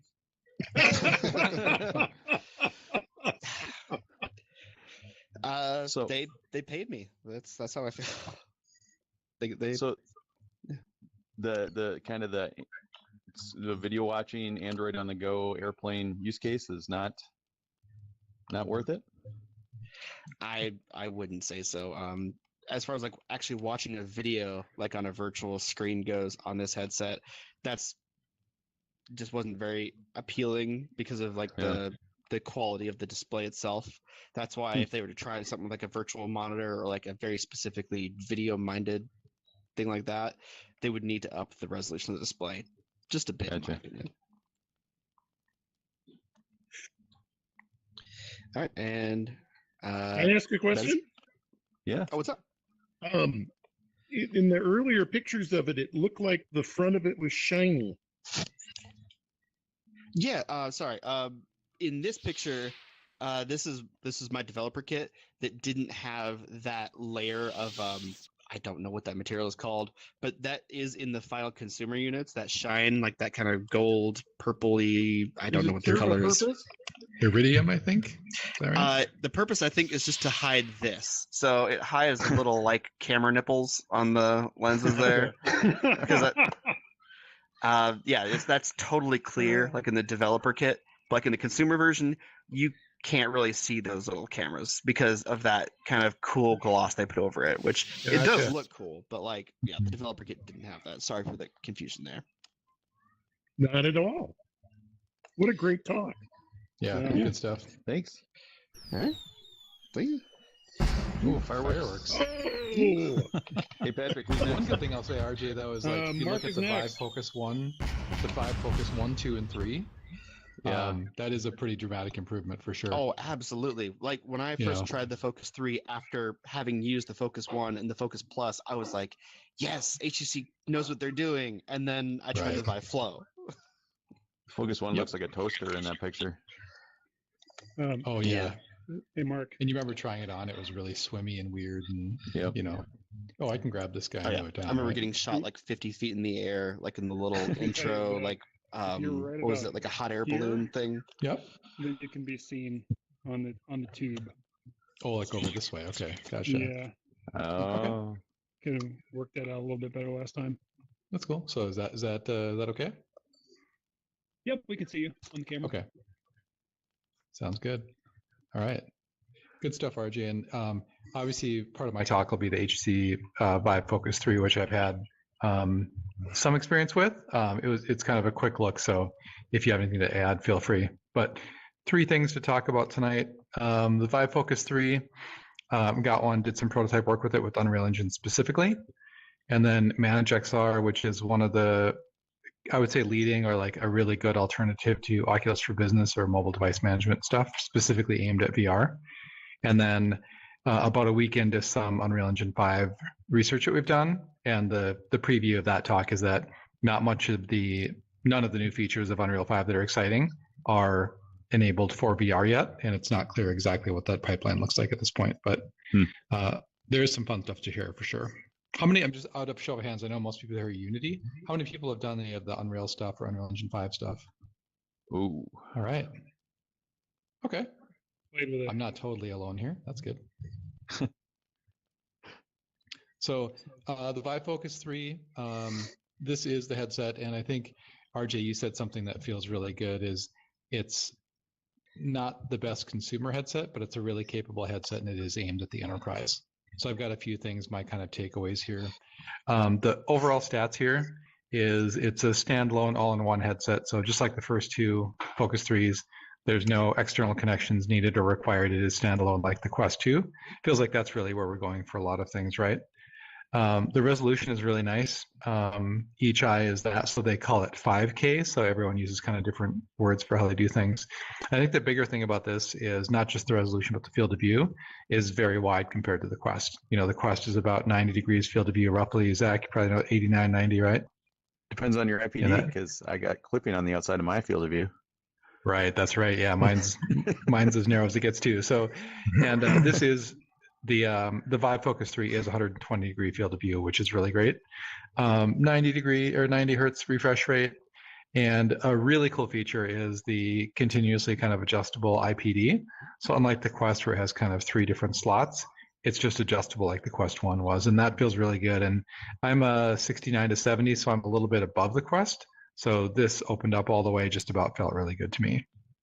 And the price may make some people's eyes pop out of their head, but it's really not designed for mass consumer use. It's really oriented and designed for the enterprise. And we all know the Quest 2 is basically sold, you know, at cost or a loss, depending on kind of where we are in time. But that's the price there. RJ, do you got anything to add to that? Just general overall stats, since I know you've spent some time with it.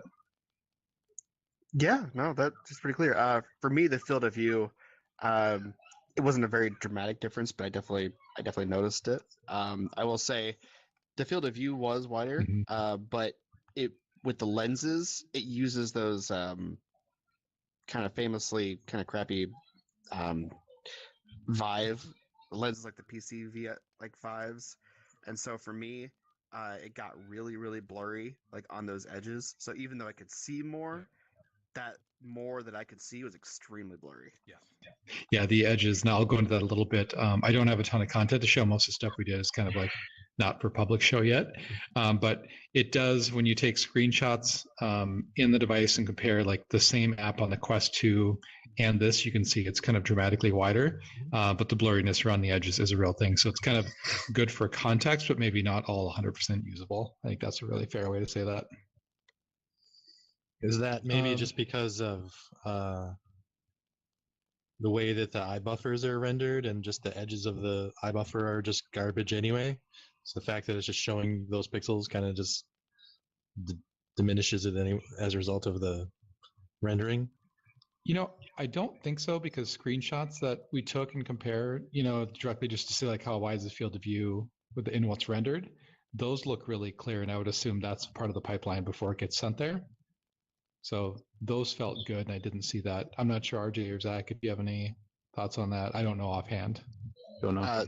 I had to work with like the original Vive like a lot, and I just absolutely hated the lenses on those. And the lenses of this reminded me of those lenses a lot. Like that's why it didn't feel great to me. Like it's a good display, but it's not being fully taken advantage of because of how bad those lenses are. Yeah, in my opinion. And the Quest 2 lenses for everything else the Quest 2 has are really good. Like it's, for sure. Little walkthrough of this. This is what the home environment looks like. So I think this has become standard, right? You're in an environment that feels comfortable and natural and skeuomorphic. And it looks like this, and it's kind of what you'd expect. Nothing too much to say there. This is the my kind of takeaways on kind of the hardware of this is the 120-degree field of view is great. There are the lens halo artifacts, as you mentioned, that's haloing and blur on the edge. IPD adjustment is really great. It's very comfortable. And on top of that, the batteries are swappable. So when you're wearing a Quest, which I think most of us are wearing, it feels like the weight is on the front of your face. And this definitely feels very evenly distributed, much like if you're wearing a Quest with a Pro battery pack where it's heavier overall, but the weight is distributed and even, and that felt really good. The batteries are swappable too. So I think, again, for commercial use, trade show use, public use, being able to just not worry about keeping a battery charged, but having a fleet of batteries ready to go is really great. There's a micro SD card slot, which feels crazy, but is also awesome. And you can also plug a USB drive in. So it's kind of cool like this. If you have a game console like a PlayStation, you can basically plug a USB drive and say, copy my videos and content to that drive, and it just knows how to do that. So that's pretty slick in that you can do it without having to have a computer nearby. I'll say this, the controllers, the grippy part of the controllers feel too thin. So ergonomically, I personally didn't like them much. But the tracking on them, I think, felt great. And I think it's not a hardware thing, but more of a software thing. If you hold up a Quest 2 controller, you can see your hands jitter a bit. And as you move them, you can just see it's a pretty raw input to controller. And what the Focus 3 felt to me, it felt like they were doing maybe 1 or 2 frames worth of smoothing. So the controllers and pointing and all that felt really, really great. RJ, if you had hands on, I'd love your input on that too, if you have anything to say. Yeah. No, I would agree with you there. Because of that smoothing, it did feel like the latency was like slightly less than Quest, but I think you're right. Like the smoothing overall really helps like make it feel good. Like it doesn't feel as like if you used a Focus Plus or like a Pico Neo 2, like things that had 6-off controllers but weren't anywhere close to being good enough tracking wise. This is massively like that. Like it's not as like amazingly lightning fast as like the Quest. But I feel like smoothing. Yeah, and like if you're pointing at something with a laser beam, like far away, you know, a little jitter gets amplified, and that the smoothing they're doing on that felt really nice. And I think I would love that to be an option in the Quest. And I think we're going to build that into experiences we do, just because I think, especially for new people, it just felt really great, even though it did reduce the responsiveness just a little bit. Obviously, those are two sides of a thing, right? The cushions and pads are all magnetically attached, which I think is really slick. You know, the Quest 2 always feels like it's kind of plasticky and sometimes things pop off. So they had kind of a nice feel and worked really well there. And one of the things that kind of came up as we were talking about pros and cons of this internally is you can do anything with it. It actually feels like you own the device, like everything's just open. And that's a cool thing in the increasingly kind of lockdown world we're in. And it's meant to kind of be that flexible thing. In the end, we were evaluating this as, is this something we would add to, the dozens of devices, which are all primarily almost all Quest 2s at this point, what we're doing. And ultimately, the answer for us was no, because it felt like it would be just supporting two headsets that were different enough where it's just too much work. And there just wasn't a huge pro for us to do that. But a few specific things. For Unreal Engine, support lagged behind the major version everyone's using. We were doing this back in January, and there wasn't support for 4.27, and that version had been out since early summer, so it had been 6 or 8 months behind, and that's not a good sign overall, and wouldn't really work for us. We were already at that code base for a bunch of reasons. My sense is that hardware-wise, there's supposed to be more power there, but it didn't really feel like it. And it could be an Unreal Engine specific thing. Maybe they're more optimized for Unity, but it definitely felt like, yes, there's a high resolution screen that's better in theory, but it didn't feel like you were getting much more power out of that. I know, RJ, you've done a lot of development in this. I'm curious if that's your takeaway at all on that. Yeah, absolutely. Okay. The one difference is in Unity support. Like I said, it uses like the XR input stuff. So anyone who's working with Quest and Unity and just using like the tracked pose drivers, like the Unity generic classes, because it works with all those, it really is just a matter of like doing a different manifest file. So as far as like developing in tandem with like a Quest build, it'd be way easier to do that for Focus 3 than in Unity than it is for Unreal. Yeah, and that's more, we use Unity a lot for mobile dev, but we don't do it a lot for VR, which is basically all Unreal at this point. That's a really good point. I'm glad you called that out. So for us, it would be like supporting two different platforms essentially, and two different versions of the engine. That absolutely wasn't worth it for us. But I think what is really cool about this is, and I'll get into this with my next section here, is definitely designed for the enterprise, not for consumers. And I think that's a smart direction to go. It feels like the consumer place is covered.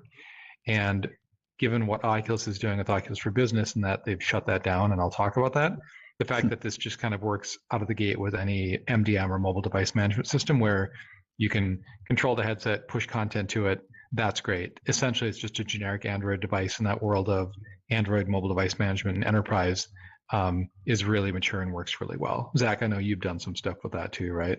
In that world? Just on the Oculus side, yeah. Okay. Cool. Yeah, that's kind of my summary there. I don't know if anyone has any specific questions. Again, we didn't spend a lot of time with it, but I just want to share what I learned. But we spent about a week and a half with it and did some performance testing, and there wasn't just enough of a reason for us to say, yeah, let's add all this complexity to our lives to support this. But it's good to know they're doing this, and I think at some point there'll be more. I'm excited for Project Cambria, and that feels like if we're going to support multiple headsets, the same platform feels like a better fit for us personally. Did you play with the PC headset stuff and the 6 gigahertz Wi-Fi? I did not. No, I did not get a chance to try that out. So we didn't have it for too long. We had to kind of get in, check it out, and then get on to other things. What have you heard about that? Nothing. Okay. I couldn't get the wireless one to work. But the wired version of it was a really smooth experience. I love that because it plugs straight into Steam. It doesn't go like Oculus goes through like the Oculus system.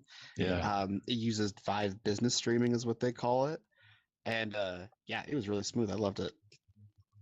Yeah, along the lines of RJ's stories about HTC doing random stuff at the last second. After it was released, a good 3 months, they're like, "Oh yeah, it supports 6 gigahertz Wi-Fi." We didn't tell you that when we sold it to you, but it does, as of today. And it did, supposedly. And then they pushed out some really interesting sounding business-focused software. Like if you're thinking of VR arcade, in the ready room, you don't want to track people's position. You just want to put it on their face and show them instructions and let them focus the lens and position the headset. And then you step into the laser tag arena, and suddenly it has a tracked position in a world space.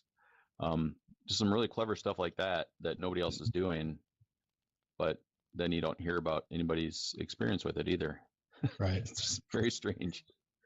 Are you talking about laser tag in VR?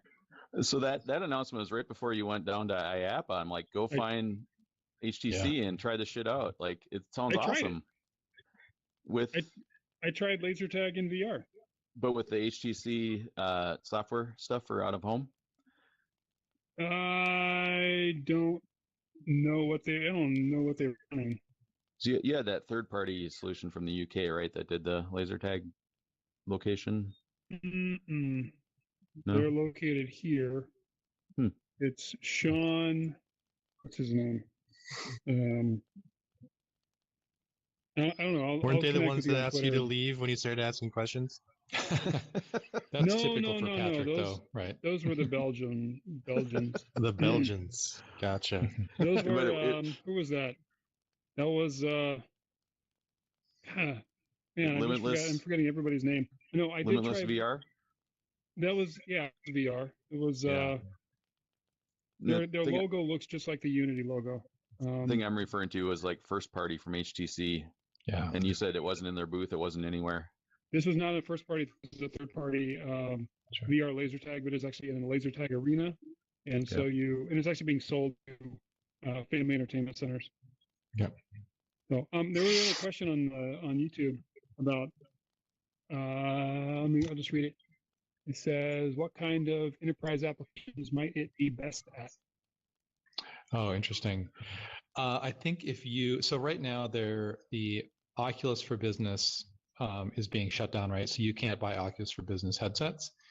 So what you have to do is buy consumer headsets and then use a third-party mobile device management system if you want to do, say, enterprise control over them. And I think Oculus sounds like they will have a solution for that going forward. We don't know what that is. It may be just removing a Facebook account from things. So I'll go through that in my next talk. But I think if you want to have full control over the device and you're focused on Unity and you're using the kind of standard XR input stuff, that feels like maybe a good thing that wouldn't be much work on top of that. For me, it's hard to imagine thinking of a case where I would use this, where I wouldn't just use a Quest 2 and then be ready for kind of Project Cambria to do like more serious applications. That's my take on that. So I can't really see a use case like that. RJ, if you have anything else. Yeah, really quick.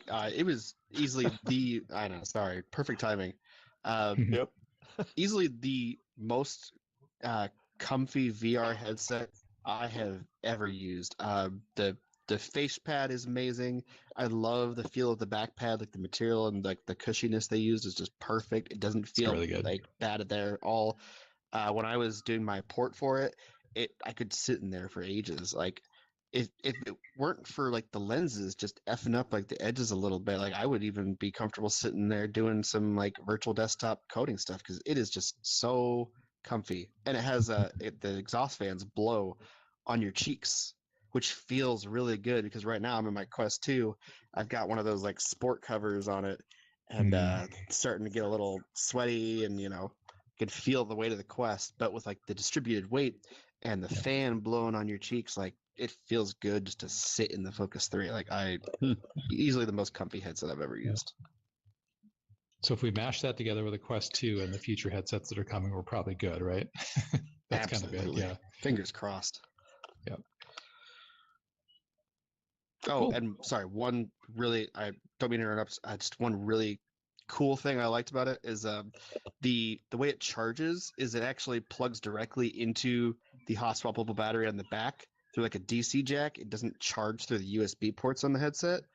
So what you can do is you can plug a USB cord that like USB-C that like splits into two, and you can actually plug that into the controllers and charge it at the same time. So you can plug in the battery and then plug the cord into the headset itself, and you're only technically using one outlet, like one jack, to charge everything, like the headset and both controllers at the same time. Cool. Any other questions on or thoughts on the Vive Focus 3? All right. Nope. So this is the Lasertron 5000. I thought we were going to have the Lasertron 6000 this week, but I guess that's next week. Okay. Yeah, and by the way, don't worry. Next time we're going to remove the lightsaber. It was really funny when we added it, but oh my god, I still like it. Oh man, it's one of those things where it sounds good, and then you listen to it 100 times. You're like, maybe too much. I yeah, like it though. That's why you guys get to guinea pig test all this stuff to Love it. find out what's super annoying. Curious, how many people here have used Oculus for Business headsets? Probably not a lot. I know Zach has. Okay. So basically, I'll run through, but this isn't what we expected. They basically had this program designed for enterprise where you buy the headsets, you can manage them, and then the beginning of this year, they basically said, we're going to stop selling them, we'll have another solution.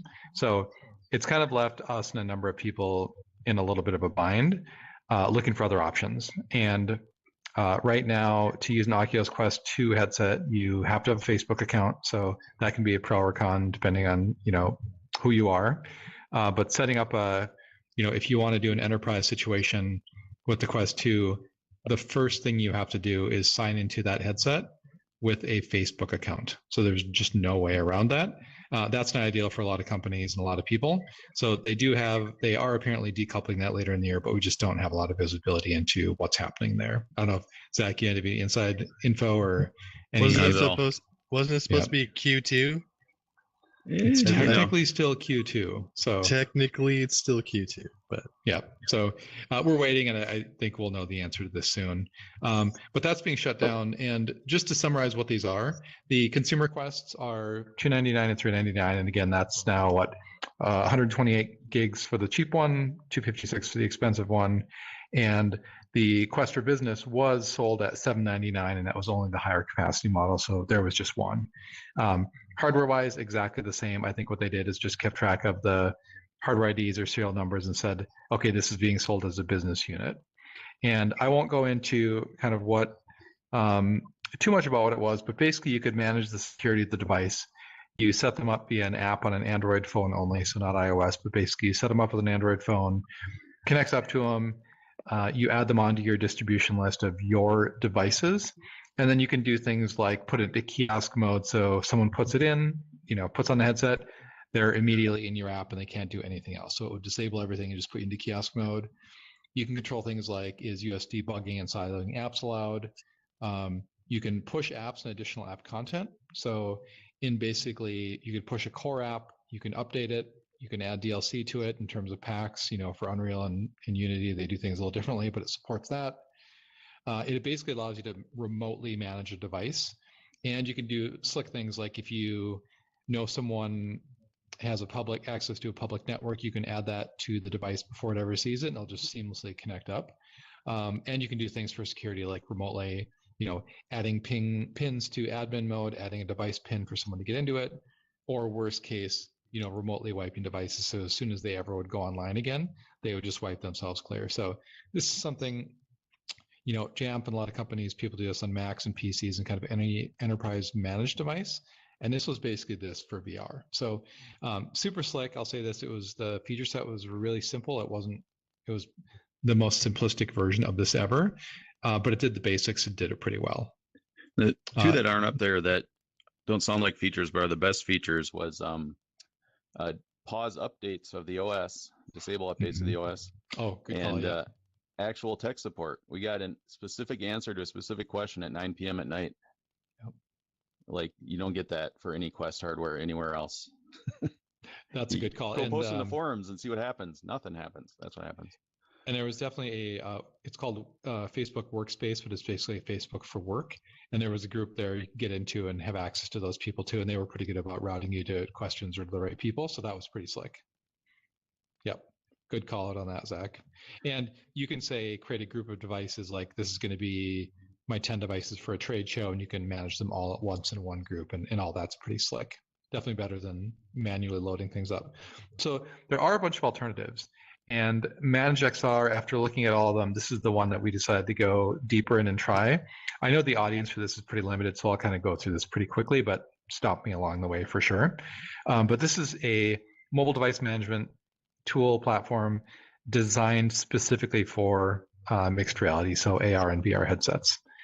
Started up, I believe it's out of the Austin crew. A guy named Luke started this up, so it's a small company, but they're supporting a number of devices right now, which is really cool. So you see, the Quest 1 and Quest 2 are on there.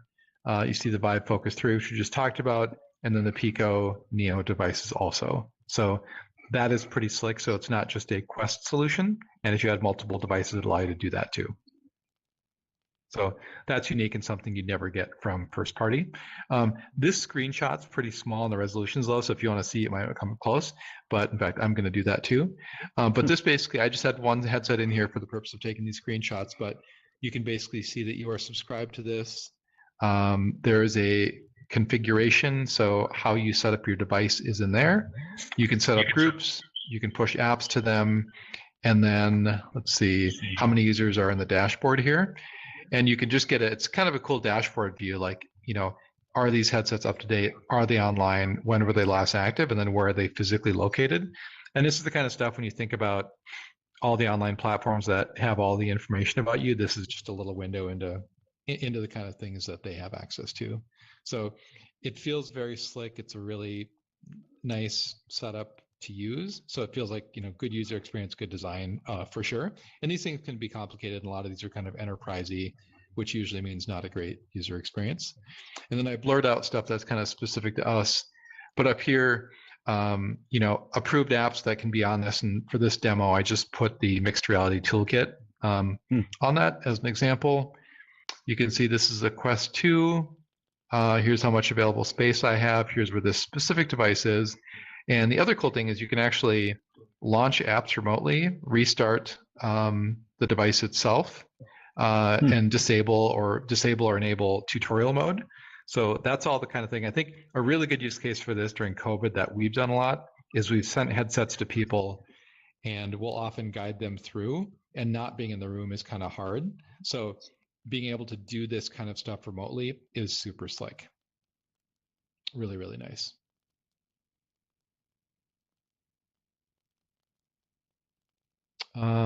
They do support a few different ways to do managed apps. One is, you know, managed meaning you select an APK and upload it. So you can basically upload an APK to their cloud, and it's distributed otherwise. You can do a link to an external APK. A lot of times, like with SideQuest, that's how that's done. If you can get to the link for that APK, you can do that here. And again, package name is how kind of Android internally knows what app is what. Let's see, one back here. And then, yeah, I think I hit forward here. And then shared is something that's kind of specific to them. So if you upload an app to their cloud and want to share with other people using ManageXR, you can just create and share codes like that. So I don't see that being a big use case, but managed and external are good. The one issue I see here is I think you have to go to their enterprise or their custom support to be able to have external apps be hosted in a secure way or behind any kind of like secure credentials. And I don't think we would feel comfortable uploading a lot of what we do to their managed cloud service. Not that we don't trust them, but we would just rather own that. The other thing I'll say in kind of my takeaways on this, get the next one up here. There we go. So pros and cons, I would say, what's really cool about this is you can give someone a Quest 2. So say someone's going to have this and use it for an amount of time. They get a consumer Quest 2. They log into their Facebook account. They buy apps. They do things. They do all the things that are great. You know, we have a number of Oculus for Business headsets that basically just do work, but can't do Beat Saber or Supernatural or any of the cool things that we like to do. And I think a big part of onboarding people in VR is saying, you know, try these 3 apps, or here's a $50 gift card to buy some apps. And then you can also do our work on there too. So that's really cool. Full management of Quest 2 and other headsets, but basically push apps to it with updates, control USB access. You have kiosk mode, you have remote wipe. These are pretty standard, but it's still nice to be able to do that. And then there are some features well beyond what the Oculus for Business solution did. So like physically where is the headset, analytics on kind of use, and then cloud hosting of the APKs. Again, it supports headsets beyond the Quest 2 and reasonable cost. So I think the basic tier is $8 a headset per month. And the premium tier, which allows you to do a little bit more, is $12 per headset per month. And I think there's a discount if you do it annually. And that's in line with all the other solutions for, you know, desktop, Windows, and Mac devices too. The cons, I would say, is it currently requires a Facebook account to set up a device. So if you're going to do 100 devices for a show or some event, they have to be initialized at first with a Facebook account. And then The pro and con of this is when you first set this up, and this is true for basically all of them, but you do have to have physical access to the device. So what you do is you basically, on Mac or PC, you download a native Mac or PC app, depending on your platform. You plug the headset in, and then what it does is it replaces an Oculus kind of startup app with their specific startup app, which is how the management is done. So it's like a daemon that runs in the background and is persistent. And that just runs until you wipe the headset. That would do a factory reset and restore it to kind of like a normal consumer headset. So and that app of theirs can install other apps? All it does is it basically kickstarts this whole MDM process by replacing the Oculus device manager essentially with their own custom version. And then at that point, it will show up in your dashboard and you can do all those things with it. So yeah, I don't believe it allows you to do anything else. I think it's really just that get this device into this framework and then you can go from there. If anyone's used SideQuest, it works a lot like that, where it goes, hey, there's a device connected, hit go to start, basically. So that process is really simple. You may be able to install other apps, but I didn't try that or see that as an option along the way. It's really just focused on getting this device set up. Again, really slick, and that's a thing that can be complicated too. And I'll say this, I said this before, but it doesn't allow for secure kind of credential protected APKs. So if something is top secret or private and you would want that APK getting out, I think you have to talk to them and go kind of enterprise route. That's probably not a huge concern for people. But I would say, Patrick, for what you're doing here, this wouldn't be the right move at all. But it feels to me like if you're going to use something like App Lab, you have to know that APK is going to be out there, even if people can't use it. Where some companies certainly wouldn't want their data shared out there. Think healthcare organizations or things like that. They would want that more privately, privately managed. That's all I've got for that. Any questions on this? I know this isn't a huge use case here, but wanted to share and impressed by how slick it was. Cost is reasonable, and it's a great way to go now for sure. Whoops. Hey, Zach. So you're using this going forward? We are not going to personally, but our recommendation to some of our partners was to use that.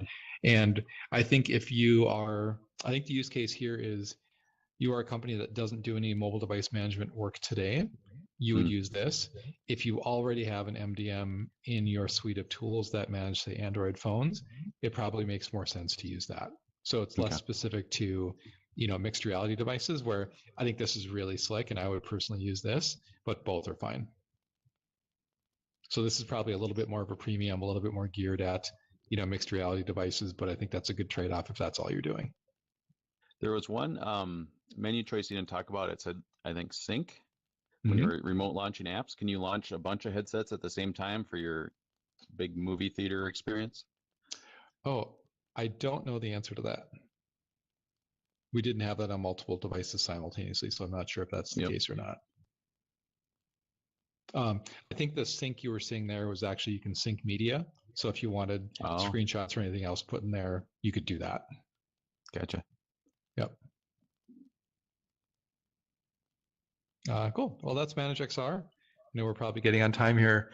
This will be quick, but I had to share. So Unreal Engine 5 has obviously made some waves. I'm guessing a number of people here have tried the Matrix demo on either PlayStation 5 or Xbox Series consoles. Definitely really impressive. And I've been using Unreal Engine kind of since the beginning, since Unreal came out, and for years taught at MCAD using it because it was just far and away, I thought, the best engine at the time, the most documented engine. So put together a little demo. This is just some stuff we can share with assets we have. And I'll go through just a few takeaways here. The two key new features of Unreal Engine 5 are Lumen, which is true global illumination, and Nanite, which is virtualized geometry. And this is a pretty big pipeline change in how 3D assets are created. Everyone that's working in this space obviously knows that, getting assets to a resolution and fidelity that's appropriate to the device you're on is where a lot of us spend a lot of our time, right? Here's this beautiful thing. Now let me get it to work. Let me maybe make it work on this device. And while the lighting is really interesting, I think Nanite's the more unique of these for sure.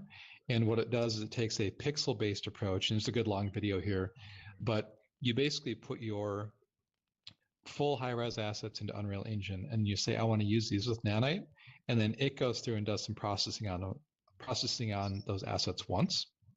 And then based on how the asset's displayed in the scene, it chooses what to display there. And I've got a little bit of a visualization going on here I can show. So obviously this is the skybox. But you can, with those demos, you can actually see this in real time. And if you have Windows or Mac and download Unreal Engine 5, you can download that whole Matrix demo, and it's about 100 gig download alone. So start it up and let it run all night for sure. Definitely impressive, definitely early days for this stuff for sure. And what I'm running this on, so I was running some home machine, which is an i9 9900K overclocked a little bit and the 3090. And this is a car we created at Space 150, so it was a good test example. It's about 50,000 polys, just exactly. That was kind of our budget for this. So I just imported this. It's a GLB file. Unreal's really good at bringing those in. When you import it, you say, I want to use this with Nanite for 50,000 poly model, which is pretty small. It took a few seconds, and then it was just ready to go. I could place it in the scene. There are a few quirks. What we noticed right away is a lot of materials are set up as two-sided, and if they're set up as two-sided right now, it can screw up the import process. So just knowing that, you know, it's early days, this is version 5.0, so they're working out the kinks on some of this stuff. But what I have here is, this is Nanite and Lumen and Volumetrics Cloud, so it's basically just a hello world where I've applied some textures to it. And that's one car. This is 20,000 of those cars, 1 billion triangles worth. And I just kept adding them until I got up to 1 billion, which is 20,000. The math was pretty easy there. And when you put them in, it actually took a decent amount of time to kind of get that many into a scene. I didn't write a script. I just created, 100, then 1,000, then 10,000, and just kept going. And did you change that slide? Because I'm not seeing it. I'm seeing one car. I did. Oh, you are? Okay. I'm seeing that. Let me go forward and I'll go back here. Uh-oh. Patrick. Let's see. Should I switch to video and back, Patrick? Something like that? What do you see? Maybe hit the welcome button and then go back. Okay. Yep. Do people see PuzzleFox? Yep. That is a great logo too. I'll just say it again. Thank you. Yep. I see the Unreal Engine 5 slide. Do you see a whole bunch of cars out in the desert there? Nope. Just one. I see slide 36 of 61. Anything I should do, Patrick, or go to video? Let me check. Let me check something. Okay.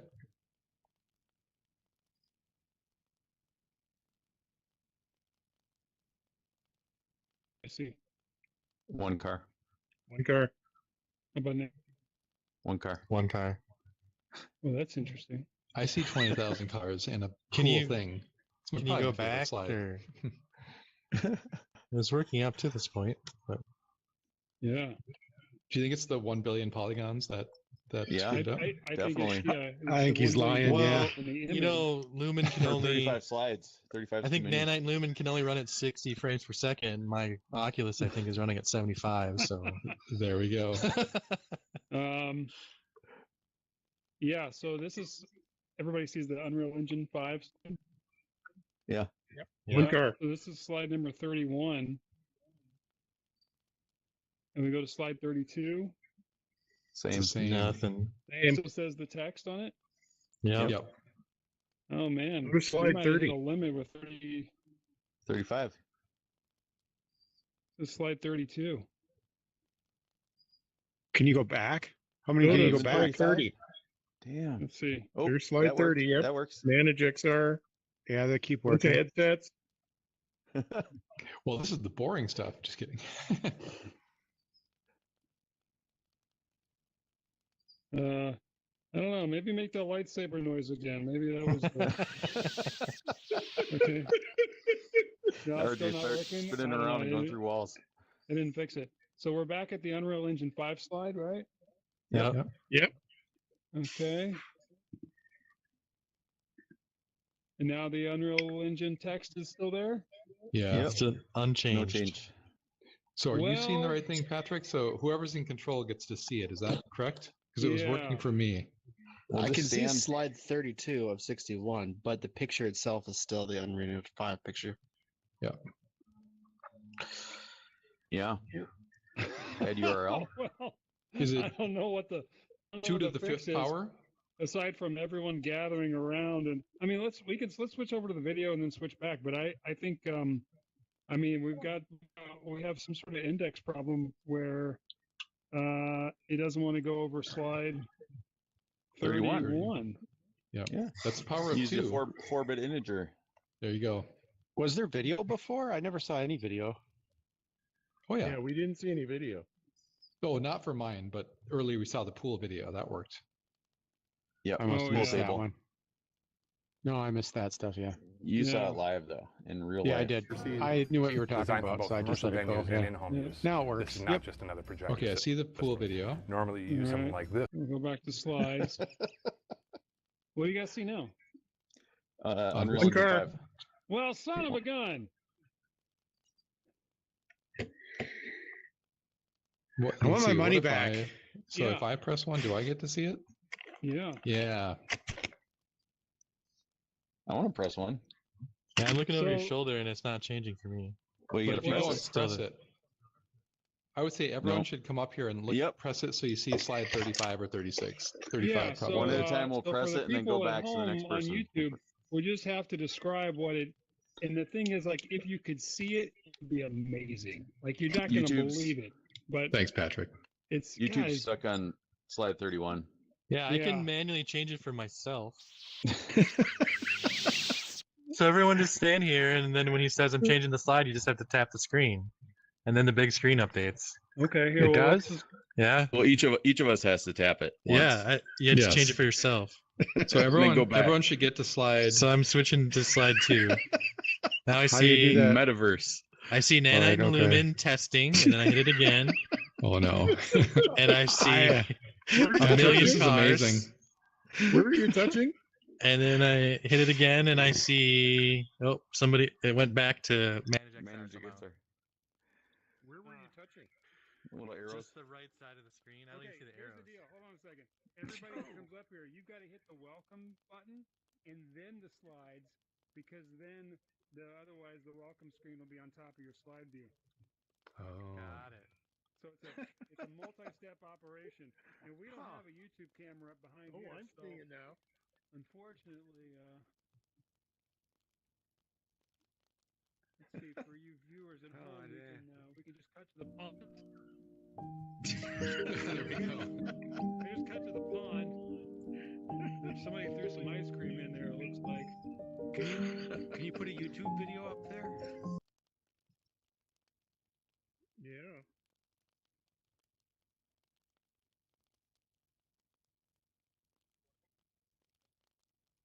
So in a visual medium, I could just talk to this too, but there were a couple things I could say about it for sure. Yeah, so I mean, I think you just put your favorite slide up there, and the one anything before slide 31, obviously. Yep. Well, I'll go through these so I have my talking points. But what I will say is, in what we've seen in Unreal Engine 5 is kind of performance like we've never seen before, and we've definitely made scenes where we have 1 billion and 2 billion triangles. And while it is a lot of instance geometry, it's still geometry that can have collisions and do all these things and is rendered up. And the environment, lighting, and everything else is completely dynamic, it's insane. It is really crazy. And this scene that I have up here with, 1 billion polygons on a relatively high spec PC was running between 30 and 50 frames per second. So it runs really well. So it's definitely a different approach to doing geometry. None of this is supported by VR now, but we know that'll happen. And the other thing I'll say is Unreal Engine 5 has added Quixel Bridge to it by default. So if you haven't seen that, it's basically how you access their full free Megascan library. So it's all these photogrammically generated assets that are in a lot of Unreal Engine experiences. In the demo they showed, a few months ago for the release of Unreal Engine 5.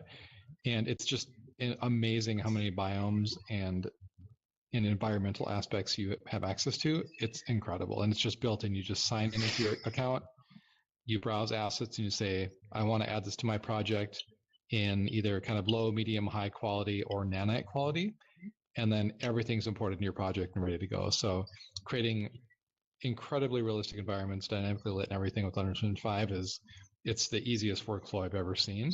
And I know a big part of their goal is to grow this metaverse, thing in the future, is to make more people able to produce content like that. So I had some really pretty things I made here. Some of the city assets in particular, things like fire hydrants, signs, textures for sidewalks and things they're incredible. And they're all just ready for you to use for free in your Unreal Engine game. And you can buy things too.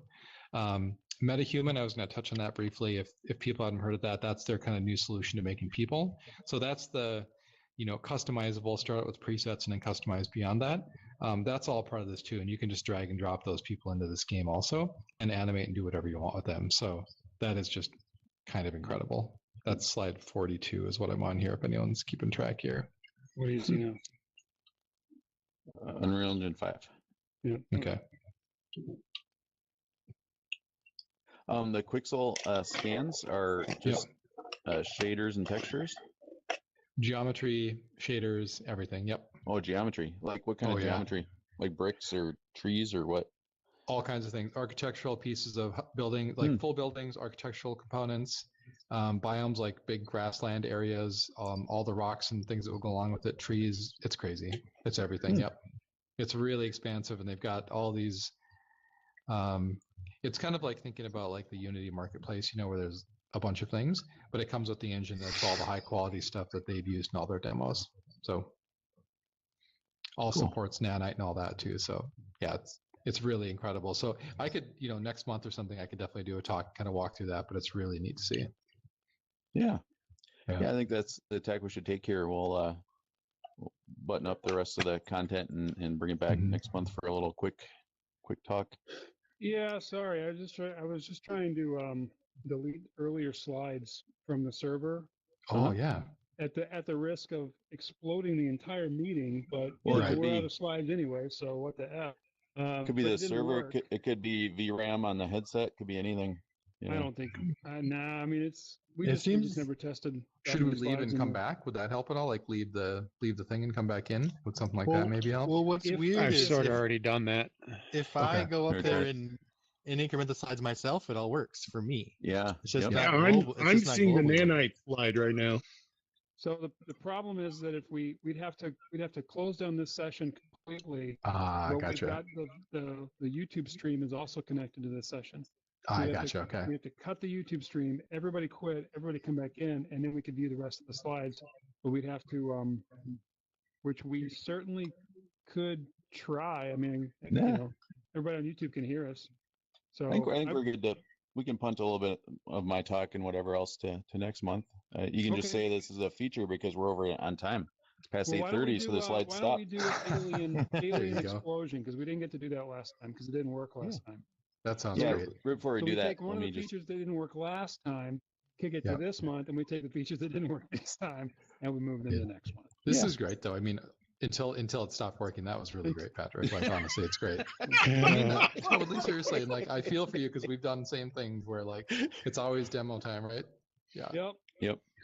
Yeah. So let me just say, so kind of the tail of Mark's talk, a little bit more of UE5 stuff, and what I was going to go over. We're over on time anyway, but I was going to cover a virtual medicine conference called vMed, and I'll definitely do that next month. And I was going to cover a couple of GDC highlights. A lot of the people here have probably heard all about them, but I'll just verbally talk about them quick because it'll be a lot less fresh next month. But the big one coming out of GDC was the PlayStation VR 2. What are we pointing at? Is the text gone? Yep. Yeah. How'd you do that? Slide. How'd you do that? Not for me. Not for me. Oh. How about that? The text is gone for me. Yep. Now what? I just see the car. I just see the car without the text. So I see 20,000 cars. The text is gone, so it did go to a new slide. It's just a 30-minute delay. Well, that could be it. I mean, it could just be updating on the, Anyway. So the hot news out of GDC, there's finally official PlayStation VR 2 news. And the big one being that we already knew it had eye tracking, but it's got foveated rendering based on eye tracking. Unity did a talk covering their support of PSVR2, and they had to keep it nice and narrow and talk just about features and rendering and performance, and not talk about specific aspects of the eye tracking. There was a Toby guy that wanted to answer questions offline. But we officially know now that PSVR2 has foveated rendering based on eye tracking. So that's a huge deal because it's a very powerful GPU. It just had too many pixels to drive on the VR headset, and now it'll be able to essentially run with the native assets of the 2D version of whatever game you're playing in VR. There wasn't too many other big insights coming out of that because, like I said, they were super limited. The other kind of hot things at GDC was a lot of demos for these alternative headsets, like the Lynx R1, which I tried to convince all you guys to back, and you didn't. You're gonna be sorry when it shows up in June. There's a bunch more live demos of that. We're not gonna be sorry because we're gonna try out yours. That's right. And be like, oh, I'm glad that I got to try that. Now I'll just wait for my Meta next headset from Meta, Oculus, Facebook. Sorry. and there were some good leaks about the next Facebook headset, the Project Cambria, Facebook, Meta, Oculus, whatever name they're picking this week. It's kind of a conglomeration of what we've all said here. It's got the pancake lenses, it's got good cameras for AR pass-through, and it's got a lot of stuff built in for face tracking and eye tracking. And like you'd expect, eyes, mouth, but also people talk about it can track when you move your nose or scrunch up your face. Like, it sounds kind of interesting on that perspective. And if you haven't heard about this at all, they've announced it's going to be expensive. The bill of materials is rumored at $800. So, well, the controllers are also do their own tracking, so they don't need to see the headset. Yeah, so each controller has 3 cameras. Each controller has 3 cameras and onboard processing to do the slam. And one of my slides was some of their research where they actually have their camera sensor bonded to 2 other circuit layers to do the actual AI right in one module without passing it out to a memory bus. Nice. And either that is in those controllers or else the controllers are a huge waste of power. My bet is it's actually in the controllers. And what's your guess on price, Zach? I would guess that 800 to 1,000 range. They won't subsidize that very much, I don't think. Yeah, I was expecting it to be a lot more expensive than that to limit demand, or not have the consumer buy it.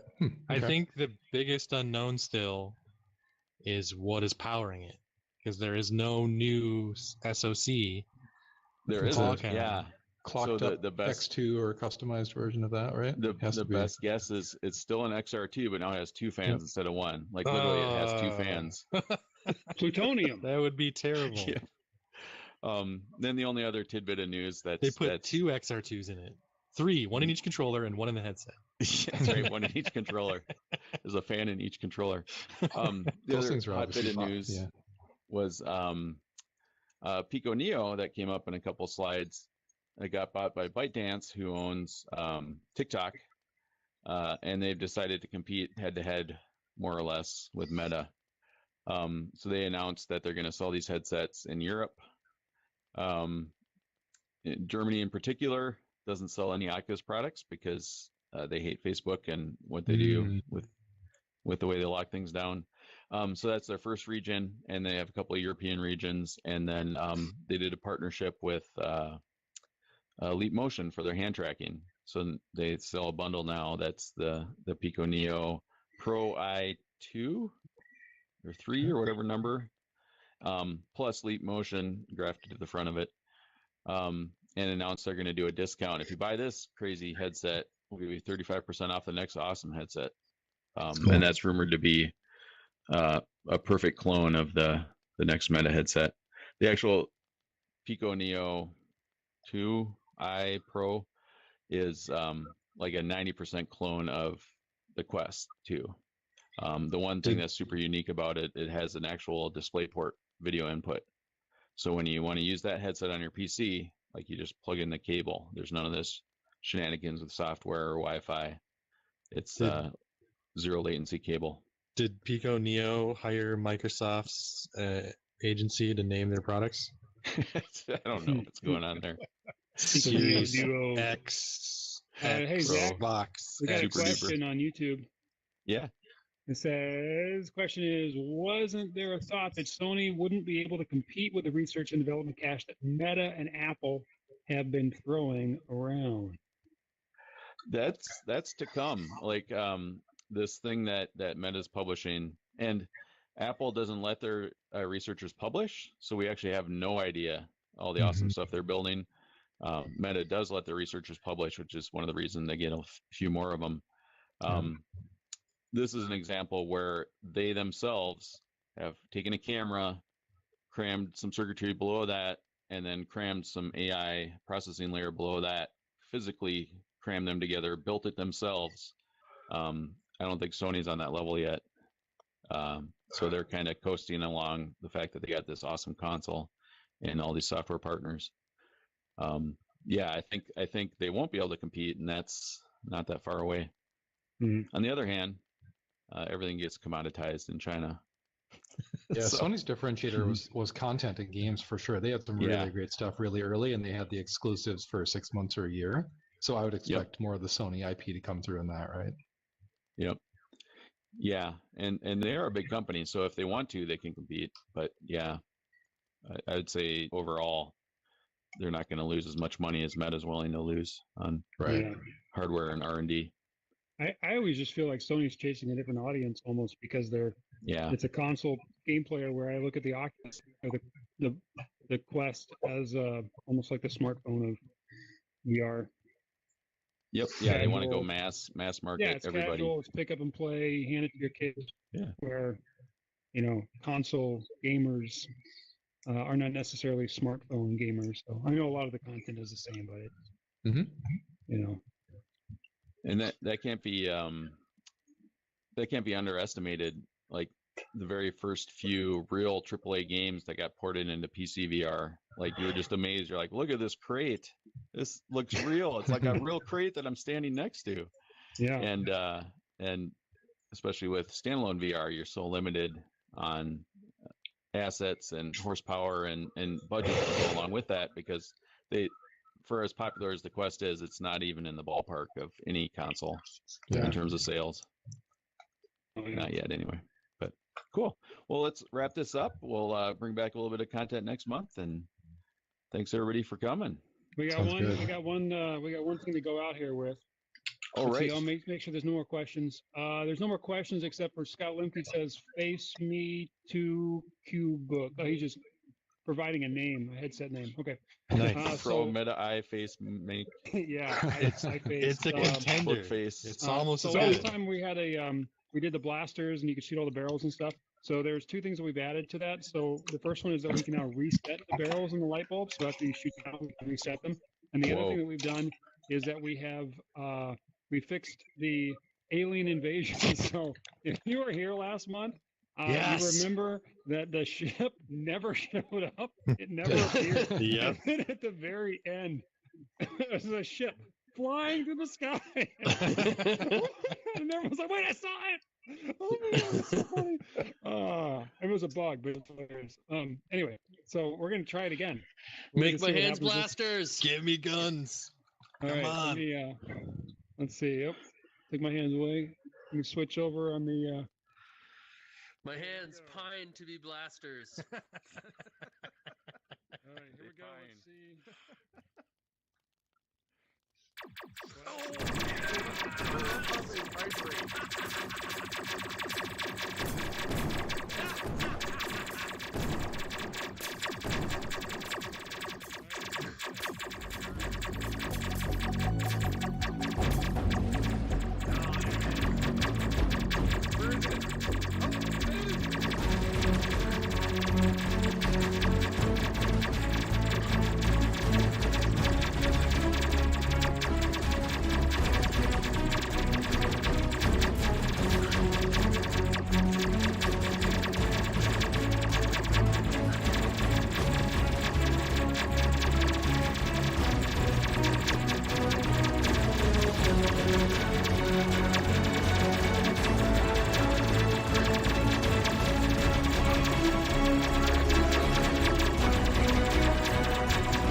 My carpals. Yeah. All right. I just hit close my activity rings. I'm just gonna suggest semi-automatic.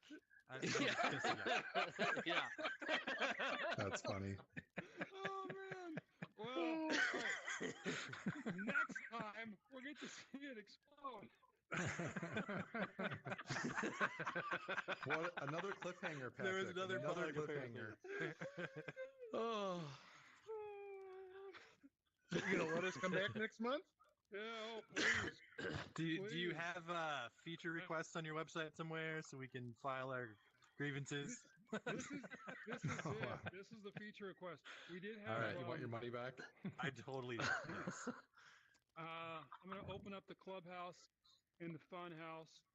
And the only thing new in the clubhouse is that we moved the bottles that used to be over here. The breakable bottles are now in the clubhouse.